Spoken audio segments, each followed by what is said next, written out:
recording? Yeah, it's I've put it. It's on 8 different YouTubes. So when it, Okay, well, I will have a listen. But I, um, I wanted to tell you that I didn't talk to her, but I did listen in the beginning. I probably you talked to her afterwards. Mhm. Oof, huh. She's really crazy. Maybe she should go back. But what was your impression? In the beginning, like right when I started talking to her, she started like saying, "You have no idea what it's like to hold your father's head up while he's dying and Yeah, that vomiting." I And know. so she started like laying all that on me, and I was like, immediately my thought was like, "Oh fuck!" Like if this chick kills herself and she's sitting there No, telling me no, this no, no. shit, like, now I'm involved. And so I was like, okay, listen, stop projecting your bullshit on me. I'm going to the audience. I was like, relax, command yourself to relax. I'm like, I'm not going to take this projection. I'm going to the audience. And then I went to the audience. And then immediately, like a fucking 3-year-old child, boom, immediately no more tears. Like immediately. Yeah, I So know. it's like a typical It's woman thing, where I was just like, I've yeah. seen that before. I was like, fuck this. No, that like yesterday when she started talking, like the first thing she did was like, "Oh, Jazzy," because this was Jazzy room. Jazzy is probably gatekeeping her, which is weird because of her room, the whole news got spread around. It was in her room. She and Christy collaborated Mhm. and spread that day the whole news, and that's how we knew it. Um, but then Jazz is like, "Be careful! Don't trust anyone! Don't trust anyone!" And then she's like, "Jazzy, I have a recording before I left of this guy called Evan, and she was saying that you were lead poisoned." The first thing she said to Jazzy was that. I was like, "Wow, That that's she all you have was to say, bitch." laboratory poisoned? Lead poison, Oh, lead lead poison. poisoning, Oh. LEAD. Yeah, I was. Oh, and Jazzy was shit starting. It's like, and Randy called you schizophrenic. And Yeah. then she was like, "Oh, Randy, why do you want to fuck a schizophrenic girl then?" Jazzy is one fucking vile creature. Gotta give it to her. Yeah, she is. She's I vile. called her a gorilla yesterday. I told her she's insecure about her black skin. And she's like, "How am I insecure? I cannot be anything other than black." It's like, yeah, that's the issue. You can't accept that. Well, I had. Anyone whiter than her, she's like always attacking for no reason. But anyway, It's kind of funny how like other guys go into Jazzy's room and then they dote on her and they say, "Oh, Jazzy, I love you, Jazz." Like I know. people give her like, because people are so empty inside, they actually use her as like a totem or something. Yeah, And it's just dysfunction on dysfunction on stupidity. It's unbelievable. yeah. It's like maybe she's like the black version of Zach. Like, we have Vic. Zach, the cerebral palsy, Ugh. and we have Jazzy.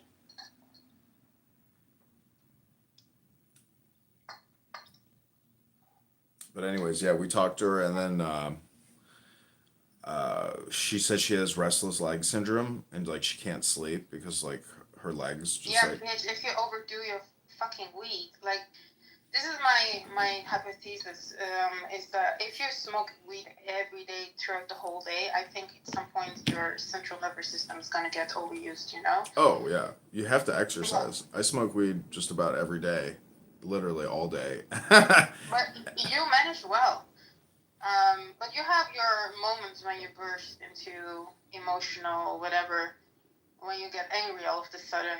Like she has that, but she cannot control it. I think it's way more difficult for a woman to regulate that. Yeah, well, my anger is I'm filming everything, so like if I am screaming and getting angry, I mean you should realize that it's mostly performative. That like otherwise, if it wasn't recording and if I wasn't even talking to people, like I wouldn't intentionally make myself angry. I'm trying to roast people, and I told her, I was like, the reason, I was like, tomorrow morning as soon as I I'm up. I'm like, I guarantee you, I will talk to Abby, and she will watch our entire conversation, and that's how pathetic Okay, she I is. will. So I was like, don't worry. I No, was I like, don't this is have a to. roast. I already had my evidence before you did it, so don't worry about it. Yeah, I mean, You are I myself, saw the Jehovah's room. Guardians. We are a collaborating team. She didn't sound bad last night. Like on the No, no, whole, she says she keeps on saying she's heavily drugged, but the whole incident is apparently she went to the she didn't go to see Diego. She went to see the JFK airport. she That's why she took the first class to see the. All of a sudden, when Diego was there, all of a sudden the whole 40 years she's on Earth in Kentucky, she decided to go see the JFK airport. that's the reason why she said she went to New York was to see the airport. New Jersey. Yeah, she didn't go to New York. She all of a sudden ended up there on her heels. But She yeah, was like, she's like, I was telling the police, like, take me to the hospital. They were gonna take me to the hospital because my feet were bleeding. My feet were bleeding, and I'm like, is that because you walked 7 miles in high heels like a fucking moron? She's like, no, I walked 7 miles in high heels because I'm a fucking athlete. athlete. Athlete's feet. Welcome, That's Evital. funny. Thank you. That's funny. No, she blames the whole attack. Like she said, like the trauma that the Jews have from the Holocaust Yeah, is the same like the trauma that we got exiled from whatever. she kept going on about that. Huh? She kept going on about trauma, the Yeah, and she Holocaust, and why also can't she the also said that Palestinians she's gonna have it? monetize on this whole incident. She said, "I'm gonna monetize on it. Fuck that." Well, that's what we were talking to her about. It was me and Kevin. I don't know if you know Mike down in Florida. Anyways, the point is, we were like telling her Which problem? Kevin is Mike Bronstein. I don't know if you know who he is. He's a Jewish No. guy. Anyways, the point is, we were consulting with her, and she created a new X account, and she started posting on it live as we were talking to her. So, Yeah, she wanted to take everything to Twitter. mhm. Anyways, we convinced her to make it private, and we were like, we need to get you on the Candace Owens show. She she's like, I Please fucking stop. hate Stop, Candace guys. Owens. I was like, yeah, but Candace Owens hates the Jews, so like you're the perfect person, and you can actually like maybe help your court case, rebrand yourself, control the crisis, and She do it. can't. She's way too mentally disturbed. She can't do that. I She needs. know. She's like Britney Spears. You need somebody who manages her. Maybe I can do that, but Well, I don't know anyways. if I'm like nice enough to keep her in the. I don't know. I mean, you're just on the opposite spectrum of her. Like you're a Jew hater, like I'm not a Jew hater. you're not. You're in a Jew hate Um, room called Usrael with Diogenes This is Spooner. not Diogenes' room. The most ironic thing is Diogenes is the most Ashkenazi looking Jew you'll ever I see. know. He's such a Jew. Like he's the most Jewish person I ever met on this app. I'm joking, but I'm not specifically hitting on Jews. That's not the thing. No, I know. I don't think Diogenes is like a Jew hater Why per you sound se. like Jews? I just think he's like a No, Nazi, so like that's a no, he's not problem a in Nazi. itself. Really, he says He's Sig not. Heil all the time. Yes, so what? So what? Like, who in their right mind spends time saying Sig Heil? Oh Like, my there's a lot more important things to think about than saying Sig Heil. That's just my opinion. You're stupid. I'll admit I've made some bad choices in my life, but I You wouldn't say did. I'm You stupid. keep on doing that, but it's okay. Yeah. So I saw you for the little short when me and Kate came to your room last night, and you had a YouTube link up. You were showing that Princessia was in one room, and Diego was in the other. So they're not back together.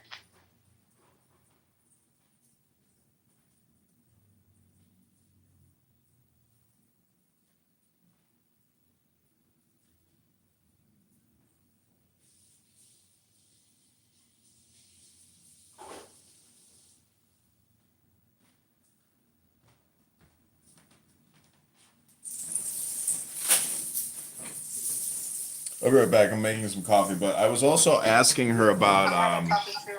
I was asking her about her video, where she crumbles in the tears in the sheets. And I Oh was yeah, I like, want that one. and I kept asking, I was like, we were very worried. I was like, we thought that was your suicide video. She's like, oh, I would never kill myself. I told you she wouldn't. It's just that whole video was The her artist, yeah. expressing her love. Yeah, She and was I was with like, but her don't you husband. think? I was like, don't you think you're a bitch for like doxing those people and like showing all their telephone numbers? What the She fuck? doesn't give a shit. She's like, they weren't telephone numbers. They're like, anyways, she was like explaining it, and and I said, Oh my god. I was like, I thought that was your suicide video. I was like, so it's not. I was like, it's an art video, right? She's like, yes, it was an art video. That's funny. That's asking you. It is an art Yirmiyahu video. was in the room for part of it with her last night. Huh? Yirmiyahu Oh, witnessed me. Yirmiyahu. I thought Rihanna. No, Yirmiyahu witnessed me roast her, and I kept telling her, I was like, "This is your roast," and she was like, "This is my roast." The thing I is, love how she. yeah, No, go ahead. I think it was like a helpful conversation, but the point is, it's like you just can't fix somebody's brain with a conversation, you know?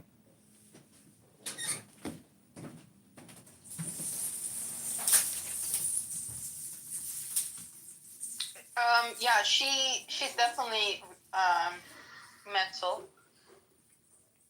She's obsessed with being a Catholic Muslim now, which is that is her way of expressing that she's obsessed with Diego still, because the whole Catholicism thing comes from Diego. She claims that Diego has nothing to do with this, and she's trying to use any excuse in the book to kick him out of the whole scenario. But we all know why she was in New York. Let's be honest.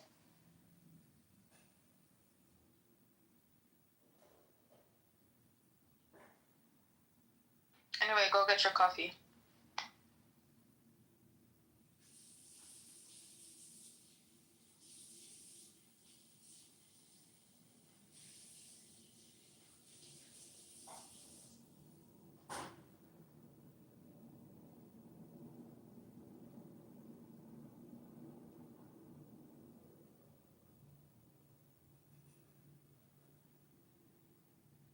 Hi, Keegan.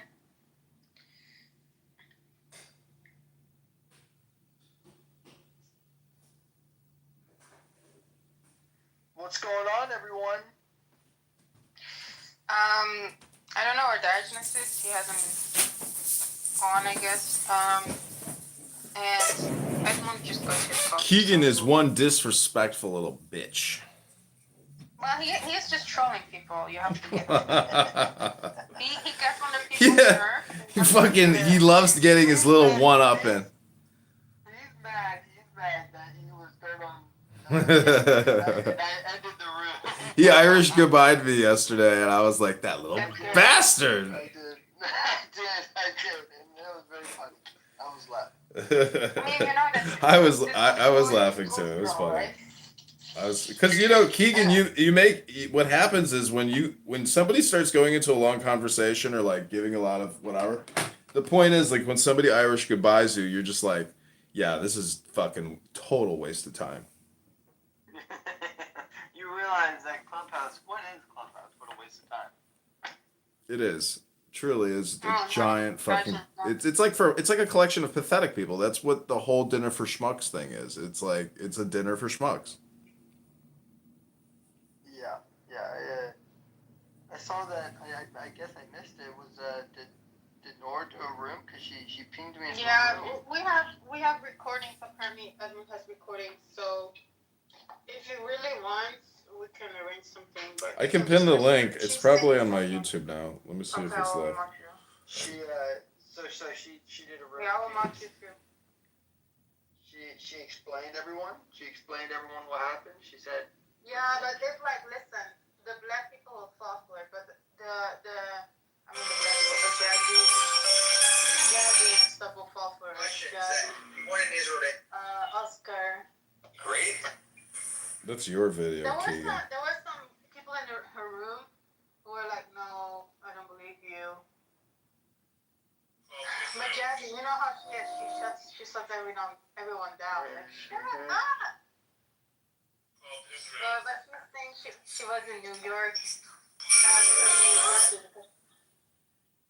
Emma, what are you doing? I'm trying to find the video, but fuck it. Like, I can't find it. He's No, go watching. find it. He's watching porn right now. That's what he's doing. Please don't scroll. I'm just. Oh my god, this video always. Every time I hear this, I think about your image, how you're like doing this whole thing in front of your camera. Please don't scroll.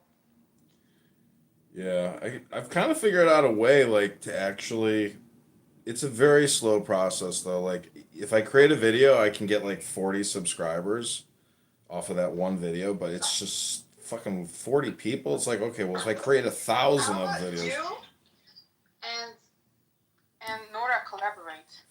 Well, that's what we were talking to her I like about that. yesterday. But she's, like you said, she's so stupid that, like, she's very, very impossible to work with. She's that, like, obnoxiously stupid. She even said that she was going up and down the hallways in the psych ward saying, from the river to the sea, my people will be free. I was like, you dumb bitch. That's why they medicated you, because you wouldn't shut the fuck up. She's like, my clubhouse life projected into my real life. I was like, yeah, exactly. Wait, she admitted that she's in Yeah, a psych yo. ward? Because yesterday Oh, yeah. she was saying, I was not in a psych ward. I was not in a mental hospital. I was just in a regular hospital, okay? And then 5 minutes later, she's like, oh, I was in a psychiatric institute. Okay, bitch, what is it? Are you or are you not? She had to hire an attorney, so like this is gonna cost her a lot of money. Yeah, and also she admitted that Mixed did not Yeah, help her. Mixed did not help her. Wow. So Good on Mixed, right? Like I thought maybe Mixed cocked, and he was like, "Yeah, I'll help her. She's from Clown House. She's an American. I'll help her." Yeah. Nope. Not worth his fucking time. He's not that stupid. Well, I think El Normal helped her the most. How? By talking to her? Yeah, she apparently talked to the mother, to the father. I was talking with the father. Father's dead. Of El Normo? Yeah. Yeah, normal. Somehow she got his number. Yeah, Why did she not talk to Rick? she did. Isn't it kind of funny She that and like Rick were friends for so long. I would. It's amazing that like she has Jewish friends, you know, because of this app, but yet she's still Yeah, a and then- Jew-hating piece of shit. Abby S came in and said, Abby S, come on. And I was like, wow, what a fake bitch. Like, don't pretend now you like all the Jews. And then literally 5 minutes later, she does this anti-Jew rhetoric. She can't help herself. Yeah. I mean, I don't blame her since she's Palestinian, but It's then like don't pretend you like. it's like a mouse brain or something. I mean, Yeah. it just responds to the environment. But anyways, I mean, you know, she didn't kill anybody. She didn't hurt anybody. So like, you know, maybe she'll. Well, not yet. When she was in the gym yesterday, I was like, well, you have to give her that when she went straight to the gym when she arrived home, so that's good. Yeah, more than you, right? Damn. Yeah, more than me. Sorry, my mom was talking in the background. What did I want to say? Yeah, she was saying I need to exercise medicine out of me. Yeah, that's what I was telling her too. I was like, if you don't like the way you feel, I was like, you're gonna have to metabolize, you know, whatever they gave you. She did some kind of injection. Yeah, please don't make her stop using that medicine. We need that. You need to calm Nora, not the one that she's going crazy. Yeah, that's what I was telling her. I was like, you can't come to Clown House and think that you're not gonna have more emotional and mental health problems. I was like, this app is truly like a toxic cesspool of projection and people like doing their talk therapy. I was like, you can't absorb all of that; it'll make you crazy. And you just can't take the moth away from the candle. Like people are attracted to this app, because of essentially the dopamine. So, but the thing is, like, if you are just projecting stupidity and listening to stupidity, like it's just brain rot. So. Anyways, I mean, I wish her well. I wish you well. I wish everyone well. And, like, all's well that ends well. But did it end well? No, she left the mental hospital. She went straight up to fucking Clubhouse. And that Yeah. just Seemed like she didn't learn. No, of course not. What, do you think she went to college all of a And sudden? remember we were asking, is she coming back to the on the app? I said, of course she's coming back. Yeah, as soon as she was out, we knew she'd be right back because the dopamine pull is that strong. But anyways, I mean, whatever. It's like I told her, I'm like, I don't really know you. I don't really care about you. Like, if I never talk to you again or anybody on this app, if I just went on with my life, it's like, do you think I'm gonna like miss people? It's like, no. It's like I just go right back into the now. I love that she said, like, she was asking the last people in the room yesterday, do I look cute in the video?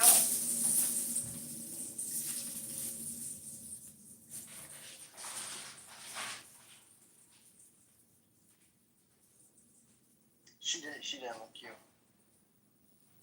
If that is cute, then I don't know. If that's what man wants, whew, my God.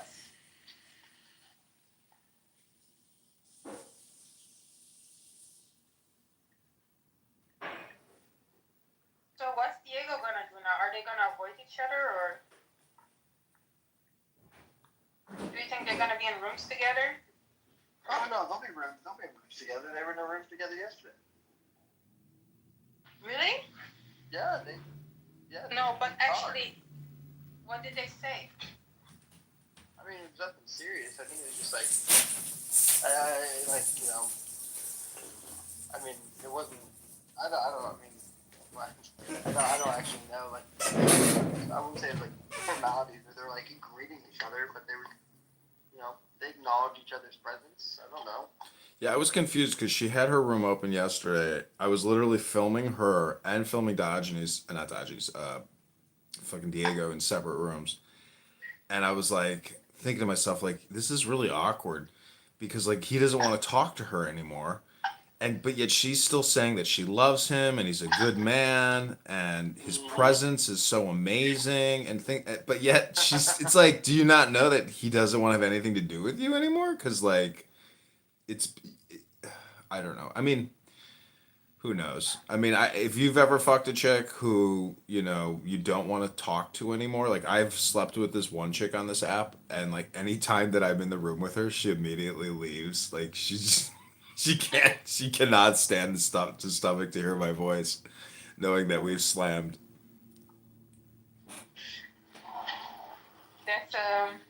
That's interesting. But were they in a room yesterday after like? The funny thing is, the chick that I slammed was the chick that he was talking to in the room. Oh, Pearl? Yeah. You fucked with Pearl? Ew. That one's. She almost killed me. She went because she was like highly vaxxed and highly boosted, and so she came to Chicago. She went to Lollapalooza, and then I met up with her, and she stayed at my place for like a day or two. It was a horrific experience. Not horrific. Like the sex was okay, but like she herself was horribly annoying. Imagine like someone who just can't stop talking, smoking weed, and like. Oh my God! Isn't she a medical doctor? She's a fucking doctor. Damn, that one's. Anyways, the You're point. getting all the chicks. No. She came to Chicago to see you. No, she came here for Lollapalooza. This was many years ago. For what? Lollapalooza, it's a music festival. Oh, okay. She's not a bad person, but anyways, she's annoying. No, she's an annoying okay. person. Actually, I said ew. She's not even bad looking, honestly. I'm just saying ew because I didn't expect she was.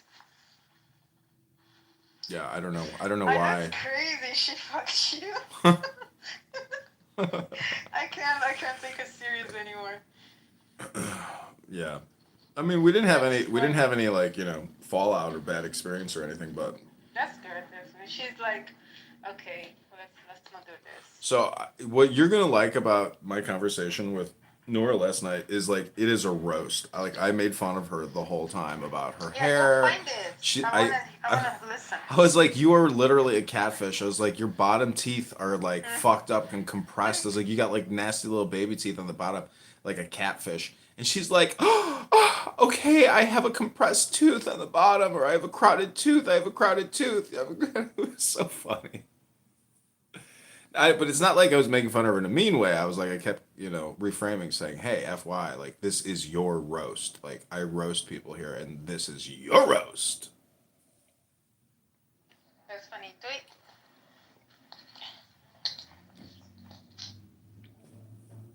It's all water under the bridge. Sorry, I'm saying goodbye to my mom. So Keegan, do you come on this app a lot when you're driving?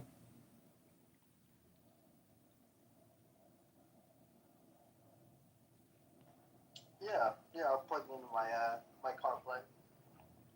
What is that, like a Okay. Bluetooth in your I car? can't use what? That's Bluetooth in your car? Yeah. It's like the system. But yeah, I mean, you can't use it as like a podcast, right? What up, That's how I Zach? kind of see it. Please And then if don't I scroll. Zach Ruda is here. He's in the Memes Zach, come in the podcast. Come in our room. Let's change the title. Abby has a room open called It's not my room. On Israel. It's not my room. We just hijacked Oh, it. I'm a mod. Let me change the title. Yeah, you're mod. I modded everyone. I'm seriously done talking about Israel, Palestine. Who the fuck cares? Let them both kill each other. Nobody cares. So I created it. Talk about America. I created a new website. It's called Memes Podcast. Yeah, I saw.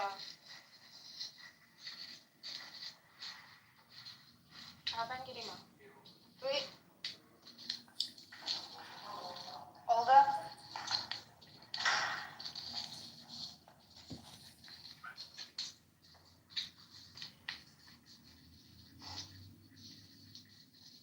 Is this your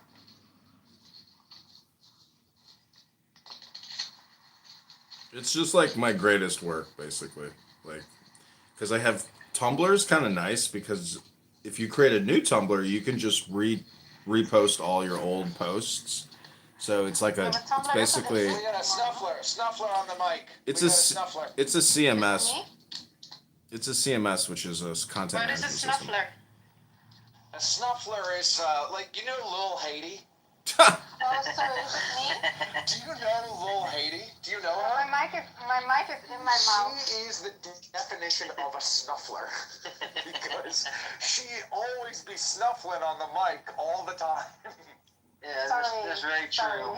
I have literally my mic in my mouth this way. Zach, the other night I was talking to. She's Do you know Sam the red? suffocating. Do you know Sam the redhead, the No, Jewish I'm guy? not. I'm just walking and Yeah, no, my bad. I'm talking with Keegan about Lil Haiti, how she can't breathe because she's Oh, so yeah. fat. But yes, I know Sam, the dumb religious debater. Yeah, so I got him to read the Tao Te Ching the other night, and then he broke out into like ecstatic hip hop rap, and he started rapping the Tao Te Ching. It was fucking hilarious and amazing. Really? Yeah. That's beautiful. What a beautiful story. Yeah. Was he freestyling or he was just rapping? He was freestyling using the lyrics that he just read, and then he was like, "When I was younger, I read the Tao Te Ching, and I was like, he's like, fuck this book." And then he read it now, and he's like, "Holy shit!" He's like, "It's a lot better than I thought it was." job. Mazel tov to you. That's good. Yeah. The way- 'Cause he's a real retard. The way that can be named is not the way. If you think you know the way, you probably gay. Dude, Nice.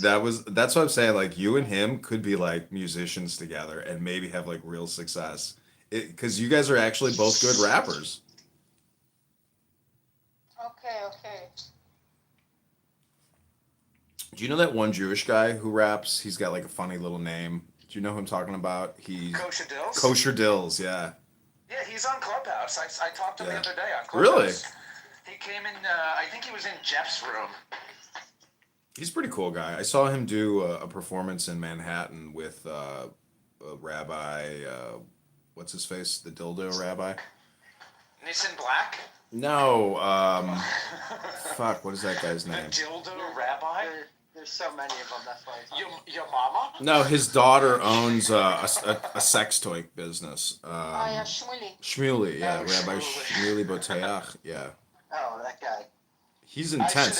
should have come up with that. Talk about compulsive social media use. He has like 140,000 Instagram posts, and he goes live every single day for like 10 years now. It's unbelievable the amount of content that this guy has created. It's unreal. This is your dream.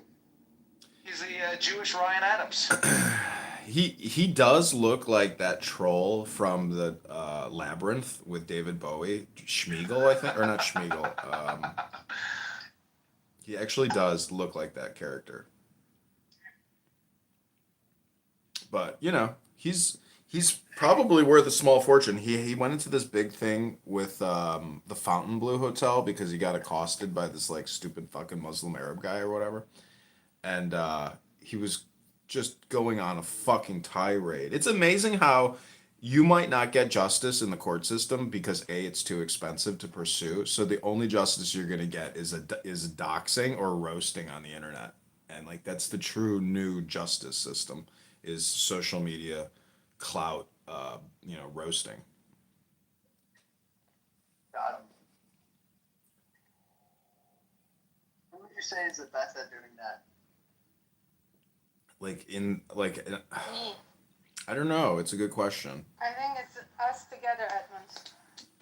No, because most of these shows are not like roasts. Like the Joe I Rogan. think our roast for Nora and Diego was the best roast ever. Yes, that's true, but it's not what Edmund is referring to, because the reality is most of media these days is a self-roast. And so if you're asking who is the best at roasting, you just got to stand back and let people roast themselves, because when they open their mouth, they begin to roast Okay, themselves. then you win. It's and then I win. Then I win. Well, self roasting is like self deprecation, basically. I don't like that type of comedy, like the self-deprecating. I know that a lot of people do, but I don't find it that humorous. Like, See, I prefer self-gratification. Keegan, it's a shtick though. Like Rodney Dangerfield's shtick was, I get no respect at all. Like, because then when you hear that, you're like, oh, this guy is famous, he's rich. Like it's like a double layered self roast where it's performative. So either you're aware of the self roast performative, or you are not aware, and it can go either way, where one way is funny and the other way is funny. well, I feel like we're getting to the point where like most like comedy that we see is like more of like the like reflection on society rather than like, which I think that those are like the best kind of comedy that actually requires some type of thought rather than look how ugly I am. Well, look at George Carlin. He didn't really roast himself. He roasted his audience, when he would say, Yeah, but see, I don't like that either. Like, I also don't like the idea of like I'm gonna attack my audience. Like, I think that like no, not attack the audience. What's the funniest joke you've ever heard? Give me a joke. Why this is the dirtiest joke I know. Why is sex like a box of Kentucky Fried Chicken? I don't know why. Because after you're done with the breast and the thigh, the only thing left to do is stick your bone back in the greasy box. Okay, That's such a good. good joke. That's good. You want to hear the most racist joke I have? oh, I do. Keegan likes that. All right, Keegan, a black man walks into a bar. And the bartender says, "Get out." Is that the joke? That's the joke. I want to make a black woman like that. Only racist people think it's funny, because if you laugh at that joke, you think it's funny that the black guy had to leave. Well, I guess I'm not racist. Wait, I thought like you'd have to know that movie called Get Out or whatever it is to like. No, it's just, I know, it's not a Get Out reference. I heard that joke back in high school. You could also say a black man walks into a bar and the bartender says, "Get the fuck out." That's an alternate punchline. I've I would got say the ultimate punchline because it emphasizes, the aggressive nature is better. It's, Get out, nigger. Yeah. That's how we really drive the point home. That's how you drive the point home. Yeah, now it's just funny. I went to the Citadel in Charleston, South Carolina, and so there's a lot of like Southern racists down there. And this one German guy who was an upperclassman, he liked me because I knew good jokes, and so you had to always have a joke ready at lunchtime. And so my joke was, what were they missing at the Million Man March? I don't know what. An auctioneer and a million shackles. Yeah, that's good. That's good. What was the only good thing about the Million Man March? I don't know what. Nobody missed any work. There you go. I mean, I don't know, I don't know a lot. A joke I did like listening to was Bill Burr's take on abortion and how he related to, he's like, people who are pro-choice, he was like, they don't logically make sense because he was like, it's like if I was making cookies and then you just grabbed the cookies out of the oven and threw them on the ground, and I was like, yo, you just threw my cookies on the ground. Like, they're not cookies. And like, he says it a lot better, but like, he's making a and I think that's a funny take on, like, he's like, no. That sounds good. That must have been Bill Burr before he went woke with his black wife. Yes, dude. It's actually really funny to see Bill Burr's complete shift. Like, I don't know if it's all black women, but he's become a cunt. He went completely woke. He used to be like an outspoken Boston. El Normo!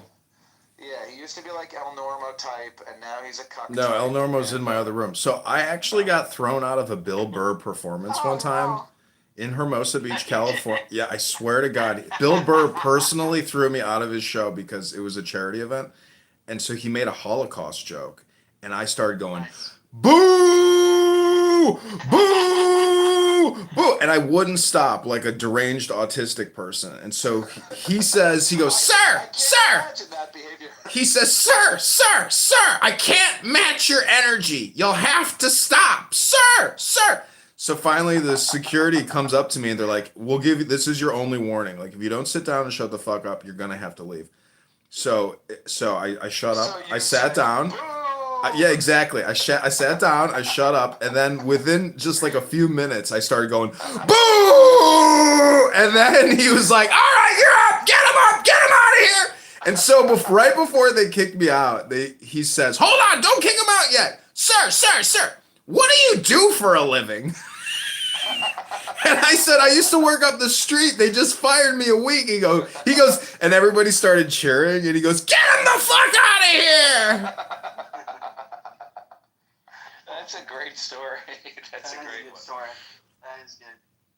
Yeah, Bill Burr used to be a really good comedian, but yeah, he's definitely become. I'll tell you my favorite. El Normo, we're in a joke room is when he's called talking Memes about how Podcast. his wife It's a is, public giving room him if you shit. wanna He's join like, us really, there. I'm a great husband. I mean, my wife criticizes me, but I do. I make a lot of money.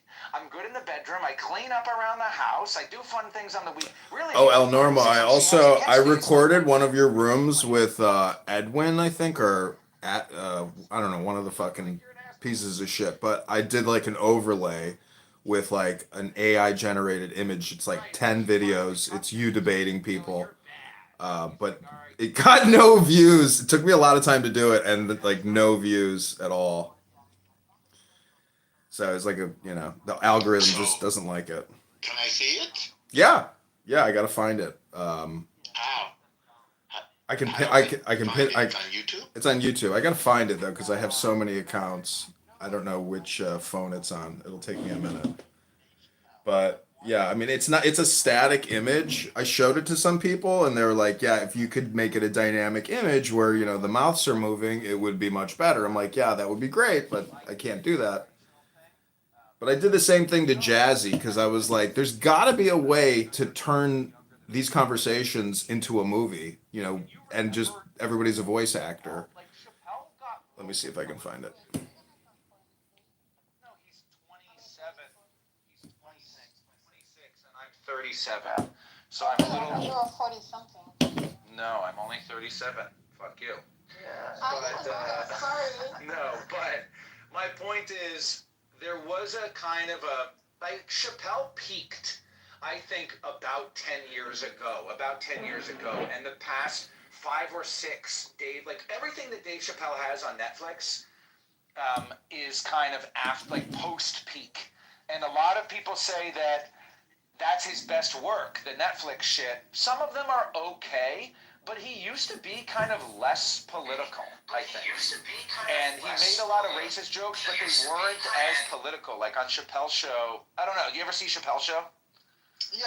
I've seen Clinton Bigsby. That's always a go-to. Yeah, like KKK member. Yeah, I mean that was. It's not on this phone. It's going to take me a few minutes to find it. Yeah. I don't know which phone it's on. But yeah, I mean, you know, there's some good comedians, but it just feels like a lot of the comedians now, they're all like, we're so edgy and stuff, and it's like, not really. Like, you guys are kind of all saying the same jokes. You guys kind of all make fun of the same people. You're not really being I edgy. saw I can't remember this woman's name. It might have been Eliza Oh, I think I found it. Comedy. She was no, not Eliza Schlesinger. She was a fat, ugly woman on Netflix. Fat, ugly, Yeah, I fat, found ugly it. Jew. All right, let me And I thought she was let really me find funny. it. Hold on. But I That's can't. fat, ugly I thought she was very funny for a. Usually, I don't think female comics are as funny, but I thought this not one, funny at all. she had a lot of funny Yeah, jokes. one of and I them got can't 26 find her views, but name, that's I'll because see I if think I find was it. showing it to She's people on fat and ugly. Clubhouse. I was Ever trying to seen get Fat people's. Ugly Jew on Netflix. Fat, ugly I was Jewish trying to woman get just Mike click on it. Moon. It Mike looks Moon was giving me good I know, analysis, Mike but then Moore's the joke people here, but I did hear a funny joke. shut It was him like up. on like one of those, I don't know. I don't know the comedian. It was from a woman. That's why I was like surprised it made me laugh. But it was like, you know, on social media or whatever. And she said, you know, Yeah, Soren is in it. Like, you're gonna like this. I want. passed out. I really would She's love like, and to your like work with racism, you to they where just we could said that actually racism maybe is passed down. like create So she's videos like, off I of was these walking on the conversations, street one whether you day, want to disclose it or She not. was like, I But saw a black person walk by me. let me see here. No, And I was I tagging internalized my Netanyahu. I racism, was like, tagging the I punched my IDF. purse. Even though, Let me see here. logically, with reasoning, I couldn't afford them. And I thought that was very I funny. did. I saw that clip the other day. Yes. I thought that was funny. That's a very Do you funny have to joke. pay for all those phones you have? Yeah, they're $50 a piece. Meme Podcasts is the name of the YouTube account. Per month? No, it's one time $50 for the burner phone, and then you do a 1 month What's up, subscription Ryan? for $15, and then you don't renew it. Hi. That's just so you can get the number, so you can get the Wow, you're new really account. Meme Podcast.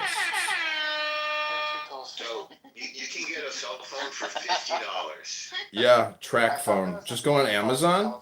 I can send you the link. But these are amazing phones. That's why I say, like, how could the economy continue to grow when these cell phones have essentially like peaked? You know, you can buy a 50 phone or a $1,000 phone. Amazing phones. Because they're amazing phones because for $50 it does the same thing that a $1,000 phone does. Okay, here, check this out. I'm gonna pin the link. That's why I'm just saying, like, how could Apple's market cap go up another 50% when you have Samsung, Motorola, like creating $50 phones? Because the whole thing is they think they're gonna make it on the back end with the subscription plan. So they're giving away a phone that's like $400, $200 for $50 because they're going to make it on the 2-year monthly subscription, but they give you the option to do a 30-day subscription. So click that link above that, and then if you go into the profile on that YouTube account, you can see the other videos. There are 1, 2, 3, 4, 5, 6, 7, 8, 9, 10, 11, 12, 13, 14. There's 14 videos. Soren is in it, you're in it, Edward is in it, like everybody's in it. This was 2 days ago, and if people were talking about this room, because it was pretty heated, and I think the mod was asleep, or it was with that girl Nuha or whatever the fuck her name is. So they're all a minute long. I did hear that. That's where I'm saying to the guy, you didn't read your own. You didn't read the article you cited, and it says very clearly that it's impossible to accurately estimate the number of dead people in Gaza. And he was using that as a source. Oppenheimer was Jewish, But there's probably a lot more. Somebody clipped it and sent it to me. Yeah, this. But there's a lot there. Yeah, there's 10 videos of you debating. Each one is 1 minute long. And I did an image overlay, an AI generated image of like, I think the prompt was like 50 Jewish memes or 50 Israel memes or something. So it's like a cartoon, but the problem is I can't animate the video or make the mouse moves. It's just a static image overlay using a green screen in YouTube. But watch it because maybe you'll. Wait, what? The link is above. Yeah.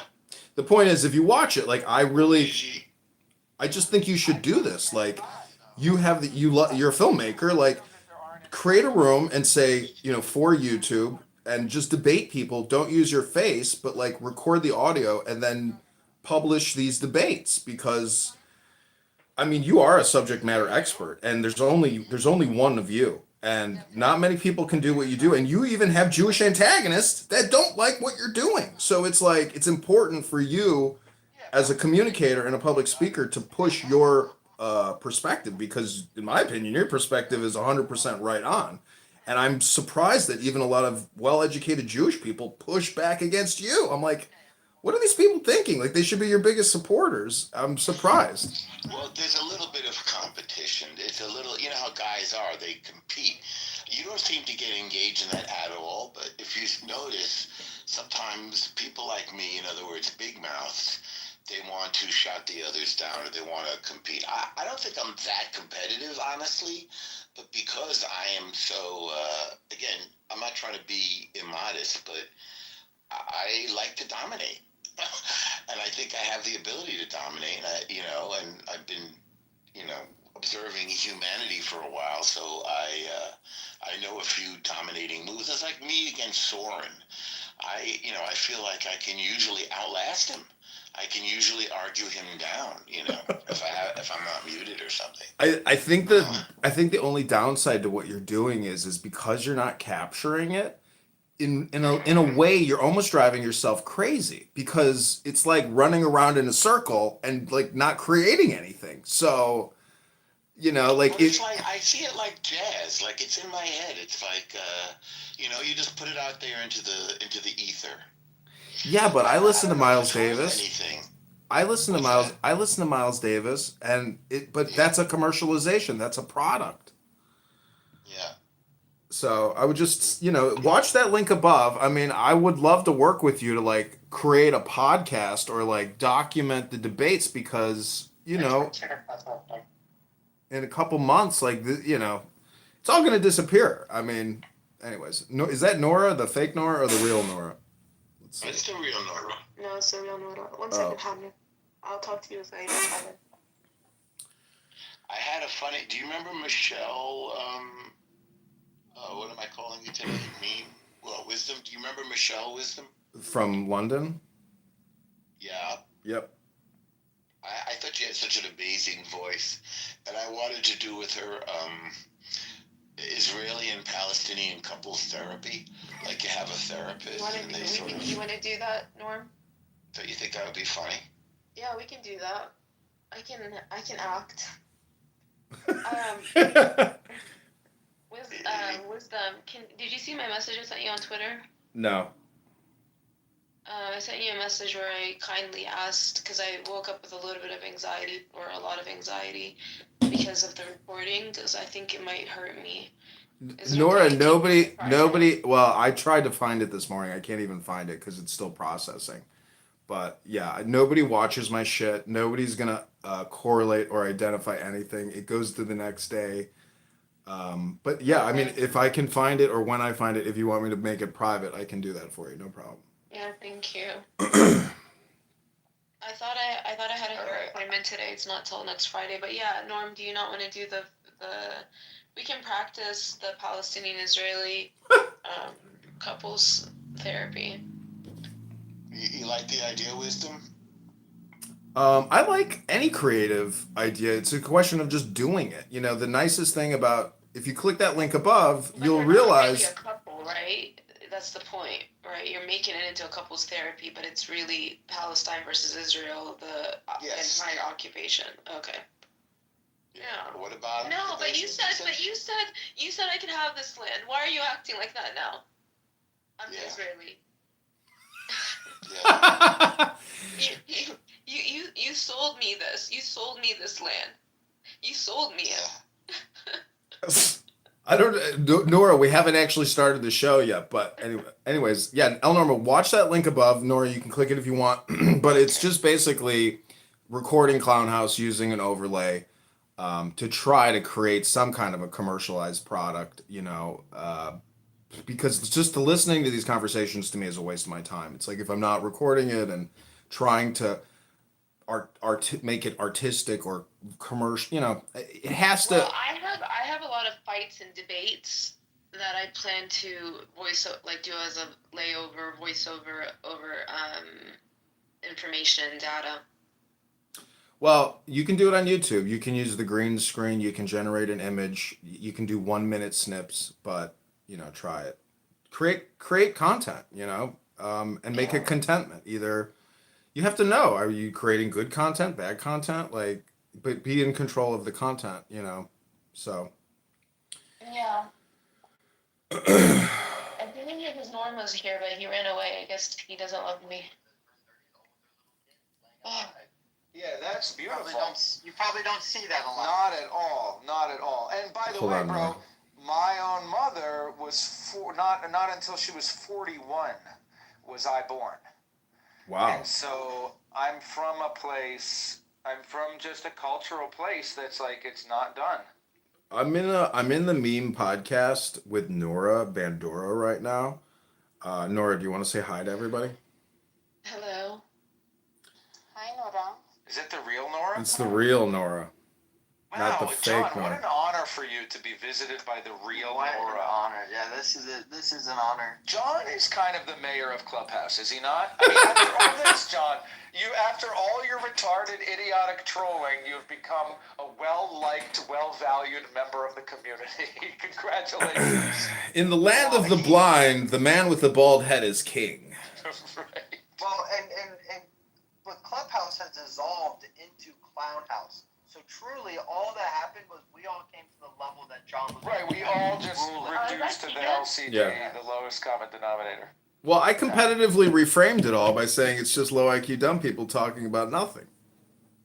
Which is true. I mean, Wait, which room is Nora in? she's in Memes podcast with Wisdom. Who's that?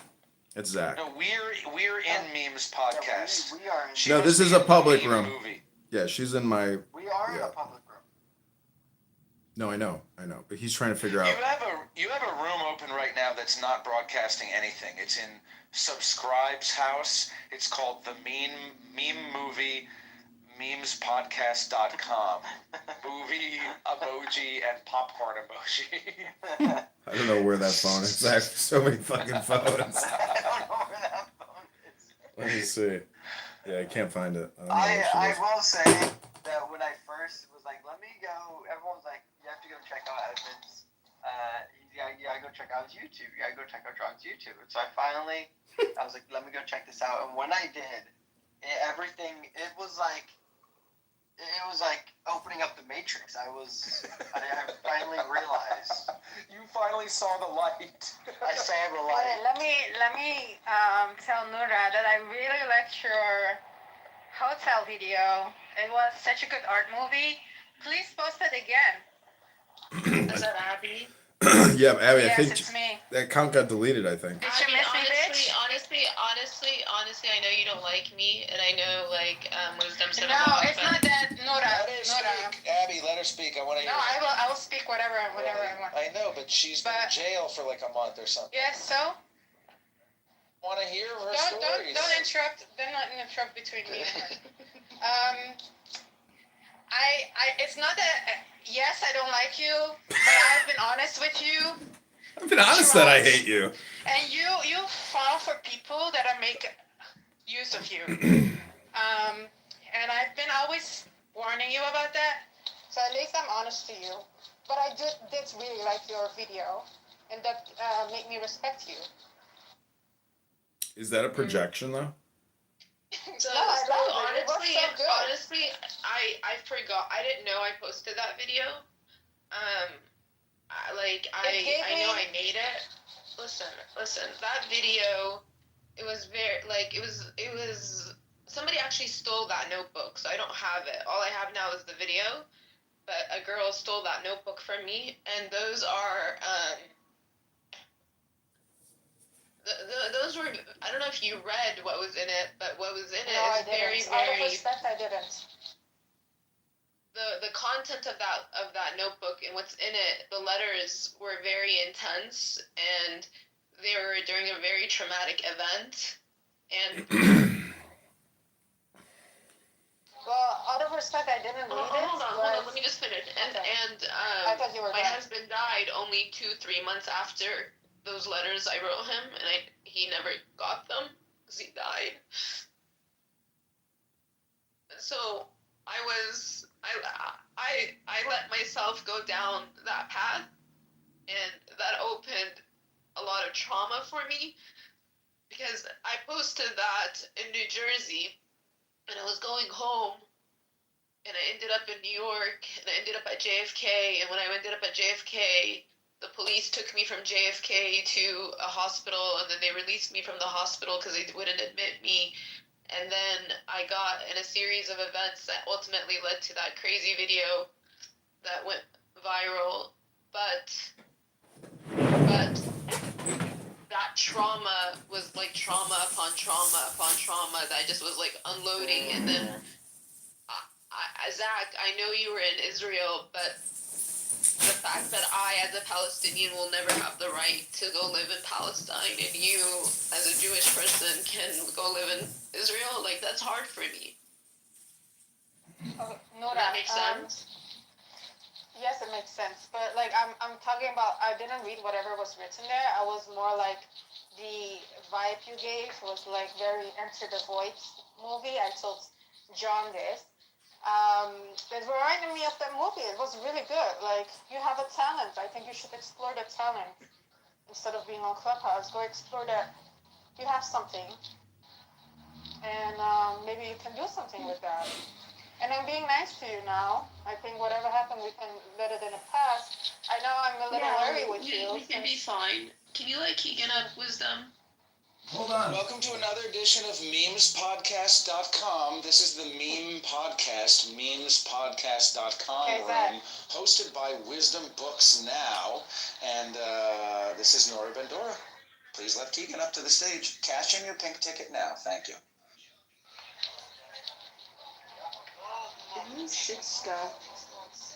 Shiksa is spelled wrong. Anyway, Nora, You unblock me. do I will not come in need there. either one of the letter C's in the word Shiksa. Zach, shut If up. you want to anglicize it, you can write Shikse. Shiksa. Nora, Yeah. can you unblock me? I will come in there.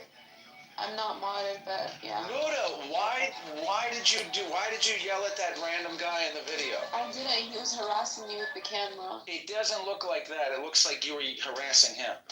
He had the camera in my face, not the other What way around. is the update with your Exactly. law? What is the update with I would talk about it. Well, I would talk about it, but because I have a case, I just want to. Oh, well, that was my question. lawyer. My question was, what's the update? Your answer could be, I have a case, it's ongoing, I can't talk about it. That's fair There you enough. go. All right, I was just curious. Glad to see that you're out of jail / mental institution or wherever they Yeah, put I you. was in the hospital, and then I was arrested after the hospital. That sounds rough. It was, but I'm sorry. I was with men, and I was with there was a black man that claimed to be a Hasidic Jew that, basically, it was Clubhouse times a million. Have you ever been to prison or jail before? I went to jail once in New York City, And so I kind of had a similar experience, but it was for smoking weed in the park. It wasn't for harassing a person based on their religious identity. I didn't harass somebody based on their religious identity. But I did get arrested for smoking weed in Washington Square Park, and then I had to Okay, go to jail, come in and our it was room, like Nora. Clubhouse. I will unblock you. Why isn't Hold on, I Keegan need to coming? go. Sorry, what was your thing again? Your name? My Instagram? I mean, my No, thing, not my Instagram, name, your mine name. is online. Princessia, here you go. Okay, come in John, this can room. you mod me in the meme podcast, memespodcast.com room, and Yeah, the hold on one sec, I'll memespodcast.com be right Peppy there. Peppy House, and then I can bring Keegan to the stage if he'd like to join. Yeah, give me 1 second. I'll be right there.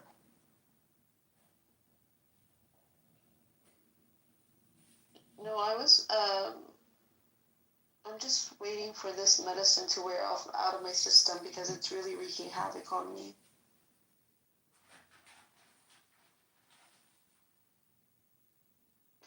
They put you on some medication, kind of one flew over the cuckoo's I lost situation. in court. I lost in court because I was being forced injected prior to court. Like they were tying me down. Were you irascible in court? Did you have an outburst?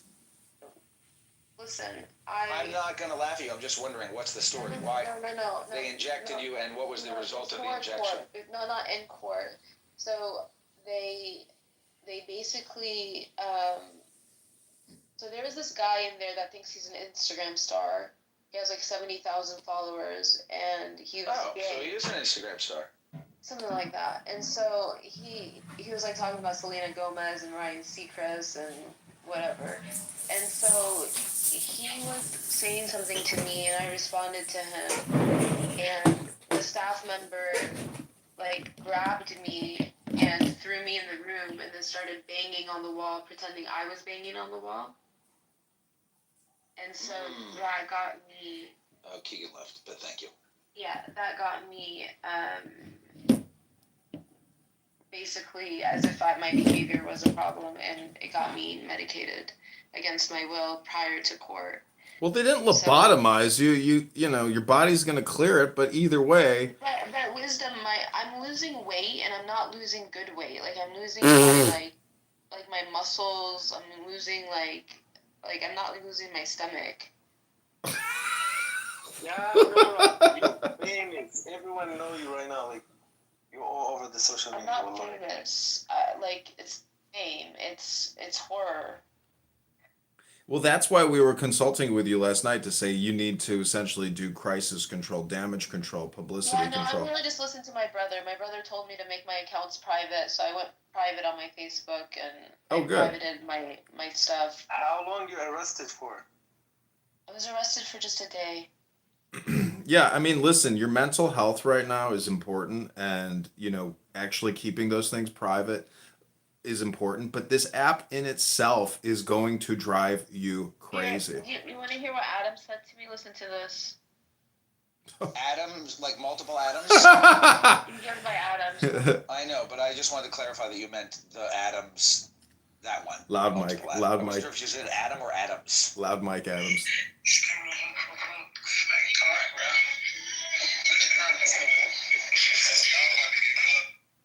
He started writing stuff in the chat.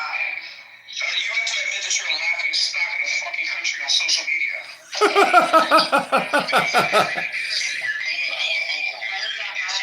I mean, Adams is kind of a dick, though. I know, but if you're having mental health issues and you want to feel good about yourself, just talk to Adams. Honestly, wisdom, I don't feel like I have. It's not that I have mental health issues. It's that I have trauma that flashbacks me. It's that I verbed it. That nothing could ever be truer. Good verbiage there. Good verb creative. creators. Your vulnerability in sharing that, and I think that it's powerful to recognize that. I can recognize that about my own self and the outbursts that I have had and the crazy things that I have done that you don't even know about, half the crazy, embarrassing shit that I've done, but it always comes back to your own shit. But Nora, that That's why you can't hate all the Jews, because I don't probably hate your Jews. hatred of the Jews is I don't based on hate some Jews. childhood trauma. Have you seen that gay guy? Let me just say, I want to listen to you, but have you seen that gay guy on TikTok who's like, has all those videos? He's like, here's how to douche out your butt. Here's how to pick a handbag to go with your outfit. Here's how getting abused by my uncle turned me into a homosexual. Here's how to wear makeup. Here's how to wear shoes. Here's how I think about sucking my uncle's cock every time my uncle forced me to suck his cock, and that made me gay. Here's, and it's like, anyway, but yes, he's funny.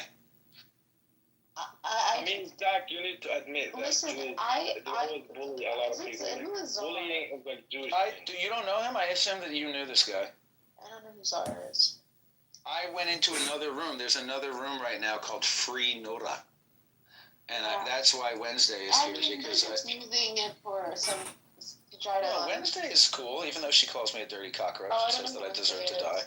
I like Wednesday. She's like some 20-year-old fat girl. Oh, nice.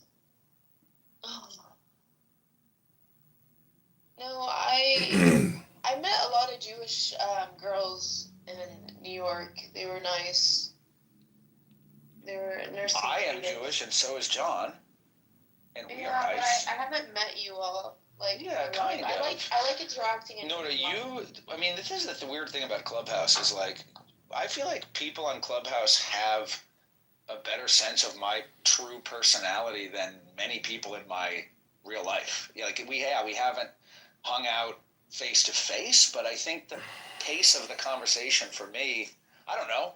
I mean, I feel like if the only thing that would be surprising to me about John is the height, the size, I think. But other than that, I think it would be pretty much the same. Yeah. Yeah, it's the same shit. I mean, he's a big boy. You know what's funny is I ran into somebody in the airport that I recognized because she has a little bit of a following on social media, and I wanted to talk to. She was like this Muslim girl. She actually goes by Muslim girl on her social media apps, and I was like, Amani, and she was like, she didn't recognize me. I like told her, she's like, oh, you're Noura? Like, you're first of all, Nuda? yeah, but it's like, the fact that she couldn't recognize me from this video, it just, like somebody said to me, that was my worst. Like, that was me at my worst. That's not, like, my normal. That's not my normal behavior. That's not my normal demeanor. That's not my normal... Well, yeah, we all, that's, I mean, everybody... What is name? My name is Nora Shelash. It's like... Look, I don't know if you assumed this... Shut up.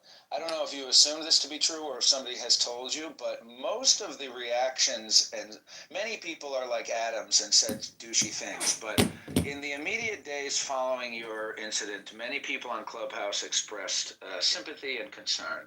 And some people trashed you as a fool, but certainly John Kittiver always said, oh, she's having trouble, she deserves compassion, she has been, Diego is much to blame, I think, for corrupting you. It has nothing to do with Diego. It has nothing to do with Diego. I don't know why everybody wants to, like... Well, didn't you weren't there to see Diego? No, I wasn't. Diego was sick. He was very, very sick. Would I have seen him maybe later? Sure. But no, I wanted to get away. I wanted to get away from Kentucky. Who wouldn't? I just wanted to, well, now I don't want to get away. I just felt overwhelmed, and I have family in New Jersey. I was going to stay with my family in New Jersey. It didn't work out. Was that your first time in New York City? No, I've never liked New York City, though. Every time I've been in New York City, something crazy has happened to me. No, I just think it's interesting that your family is Persian, yes? Iranian? No, we're Palestinian. Okay, well, whatever. Okay, I mean, there are a lot of people here from many other countries, Afghanistan, or I was working with a kid the other day from Sudan, and it's interesting to think that you would come from a foreign country and go to a place like Portland, Maine, or Lexington, Kentucky, and live there, and then that's your representation of America, and I would hope that those people would visit other parts of America at some point. So it's good to hear that you've been to New York before, and it would be funny for me to imagine that was your first time in New York. That's not No, it's not. But America's America. That's true. But it's a mix. You have to know New York City, and you have to know Kentucky, and then you got to have the cognitive dissonance that both of them exist, and that's America. And Montana, you got to go see. Have you been out west? Mm-hmm. Have you ever been like Arizona? That's America too, like Sedona, That guy- Arizona. So Jewish, he's gonna stop talking. The fuck? Can you push Czar down? I think John booted him. Uh, Maybe he left. I don't know. He's gone. He's gone. What happened? Something happened. He's gone. Listen, I have more problems with Muslims and Arabs than I do with Jews. Like my issue, and I obviously, like I saw some of the video. I couldn't watch it because it was so scary. Like I I can't imagine watching myself having a meltdown. I mean, John was giving me some reflection. But Zach, I wasn't saying like I hope. Did I say I hope ISIS kills all the Jews? No, I said I hope ISIS kills. What did I say? I don't remember, to be honest with you. Yeah. Look, to be honest, I was okay. I had a series of events that happened, and I let a man take advantage of me, not sexually, but I let a man take advantage of me, and that's where I effed up. I should have listened to Diego actually and done what Diego told me to do. you should listen to John Kittiver and No, realize Diego, that all like, communication is hypnosis, and I you lost yourself roasting my yourself IDs. right now. I lost my IDs. And Diego was like, "Oh, my friend to pick you up," but I was already with some random man in a freaking Uber, and I like messed up my brain. Like I hear you, bro. Look, I was gonna say I'm the type of person I saw. I don't want like it's not fair that people keep Diego and telling me they're like chewing out Diego. And Diego has nothing to do with this. I made these choices independent of Diego. Diego A day to sign. never either done anything emailed harmful to or me. texted to Diego me. doesn't owe me anything. There's too much. Diego, like I don't coming think Diego from did every anything little harmful to you, but I organization. think Diego What we spends have a to lot do of is time start talking about the J advocating that words organizations and to hyping talk people to up. each other And I and don't work think together. necessarily And that I Diego think is the that type of person to that's ever something have that, like a crash out episode in public we should like you think did. about maybe for I next am. week. I am the How type of do you person do to have a that? crash How out do you episode get like you. So I can Damn, they tell you- kicked me. How did they know? I'll tell you what happened since you said that. I saw a man smoking a cigarette. He was wearing a yarmulke, not the man that you see recording. And he reminded me of my father. That's what happened. I saw, and he reminded me of my father. Does your father wear a yarmulke? He wears something similar to that. He Like wears that. a goofy. Yeah, sometimes. But he smokes a cigarette. My father is taller. He has a similar belly, and it just reminded me of my father. And so, in my mania, in my trauma, in my PTSD, whatever you want to call it, whatever you want to diagnose me with, I don't care. When in the midst of all of that,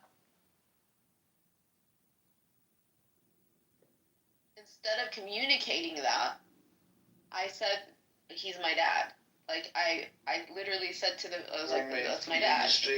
And then they call the police. Could be mama's And then the guy was like, you call the police. It was obvious I was unwell by then. Like, Is your father still with us? Or no, he died. He died, right. I wasn't sure the way you're referring to him. Yeah, that's what happened. That's that's why I ended up in the building. Right, so I see. So you were having like a total confusion moment. No, I knew, like it was more of, in my head, it was like a protest. Like, it's like, I just... It's worth it. Yeah. When I came like in the room, said, that's what they were talking about. The fact that Like, any Jewish person has the right to I go and live I in can say a lot of bad Palestine. things about Rafi, but I don't And think I anyone would choose never to do that. If I'm lucky, I'll be able to enter as an American citizen, but after this I don't viral think video, I it's doubt cheap. they'll ever let me enter, even to go, like, to anywhere, just anywhere. in Well, Palestine. Nora, you're in luck because you're talking to Zach and I, and we have come to the conclusion that Israel is technically in your heart. I don't care. Call it. Nora, we could get married. But it's. I Will you don't marry have me? that right. But all of you, every single one of you, have the right to go live in Palestine or Israel, whatever you want to call it. You have the right to go live there, and I don't. And I just felt like in my mind, I was in Palestine. I wasn't in New York City. I was in Palestine. I hear you. So I- Nora, true wisdom is, where are you at right now? On the couch. So you're a In couch, New York, you're a or couch you're back potato. Are you back in Kentucky? Yeah, I got back yesterday. Oh, nice. My brother, I lost my ID, so my brother had to bring my birth certificate. Look, I can totally validate. I understand, and I mean, I don't understand personally, but I can validate the sadness and frustration about the right of return law. Yeah, I hear you. I mean, it is kind of weird. But obviously, that guy smoking a cigarette doesn't have any control over that. Yeah, but I didn't hurt him. I didn't do anything. No, I hear you, and I mean, bro, like I was just just crazy. That's fair. Like he's probably like, That's actually oh my legitimately God, fair. what If you're is an this actor, doing? Right, I hear you. I mean, John heard me go into my old. John heard me do a crash out a couple days ago when I yelled at somebody on Clubhouse. But and I've yelled at people on the street. It's just never been recorded, and it's never been identity based. It's always been like, sometimes I've said like, you fat. I I think I might have called somebody like a fat cunt. had a crash out in Manhattan one time. I was having breakfast in this hotel, and this English guy from London or whatever was lambasting these Filipino workers in the restaurant, saying, "You fucking ignorant little fucks! When I tell you to get me my fucking coffee in the morning, you get me my fucking coffee!" And I went fucking bananas on this guy, and like I wanted to kill him. And then after he like kind of shrinked away and literally walked away out of fear and terror, the Filipino people in this restaurant came up to me, started clapping and bowing to me. See, there you go. It was an honorable crash out. My crash out when I called this woman a fat cunt, it's because she was pouring Roundup on the violets that were growing out of the sidewalk across the street from my house. You were defending the Filipinos. I was defending the humble violet. And there's a ordinance in my town that you can't spray Roundup on wild plants. And I often do foraging tours where I teach fat lesbians how to eat those very violets. And I said, just so you know, it's illegal to spray that. And she said, "Why don't you fuck off and mind your own business?" She didn't say it with a British accent, but your enemies were British, so my lady has become British. And then I said, "Fuck you, you fat cunt," and that was the end of it. But I have had some crash out moments. I thought Abby unblocked me, but she didn't unblock me. Nora, the whole thing is to let it go. Like, this app is a dysfunctional, garbage dump. I still have charges. Yeah, okay. So you're gonna have to deal with those and go on with your life and be a normal person. I mean, Yeah. try. Yeah. The thing is, you are politically polarized, Nora, and that is a mental health crisis. Because Right, you have to de-radicalize. You know what radicalized me, Zach? Diego. New York City. It radicalized you or de-radicalized you? It What you're saying, radicalized me. seeing all the Jews or feeling the hectic energy of the city or what? Everything, like not getting. So I've been with Chase nearly, 20 years. They denied me the service. Like, I'm just like, dude, somebody stole my credit cards, lost my credit cards. Like, can I just get my money out of my bank? Like, get some money? Like, I'm in New York City and I lost my money. Or not lost my money, lost my credit cards. And I'm just they denied me service at 2 Chase banks.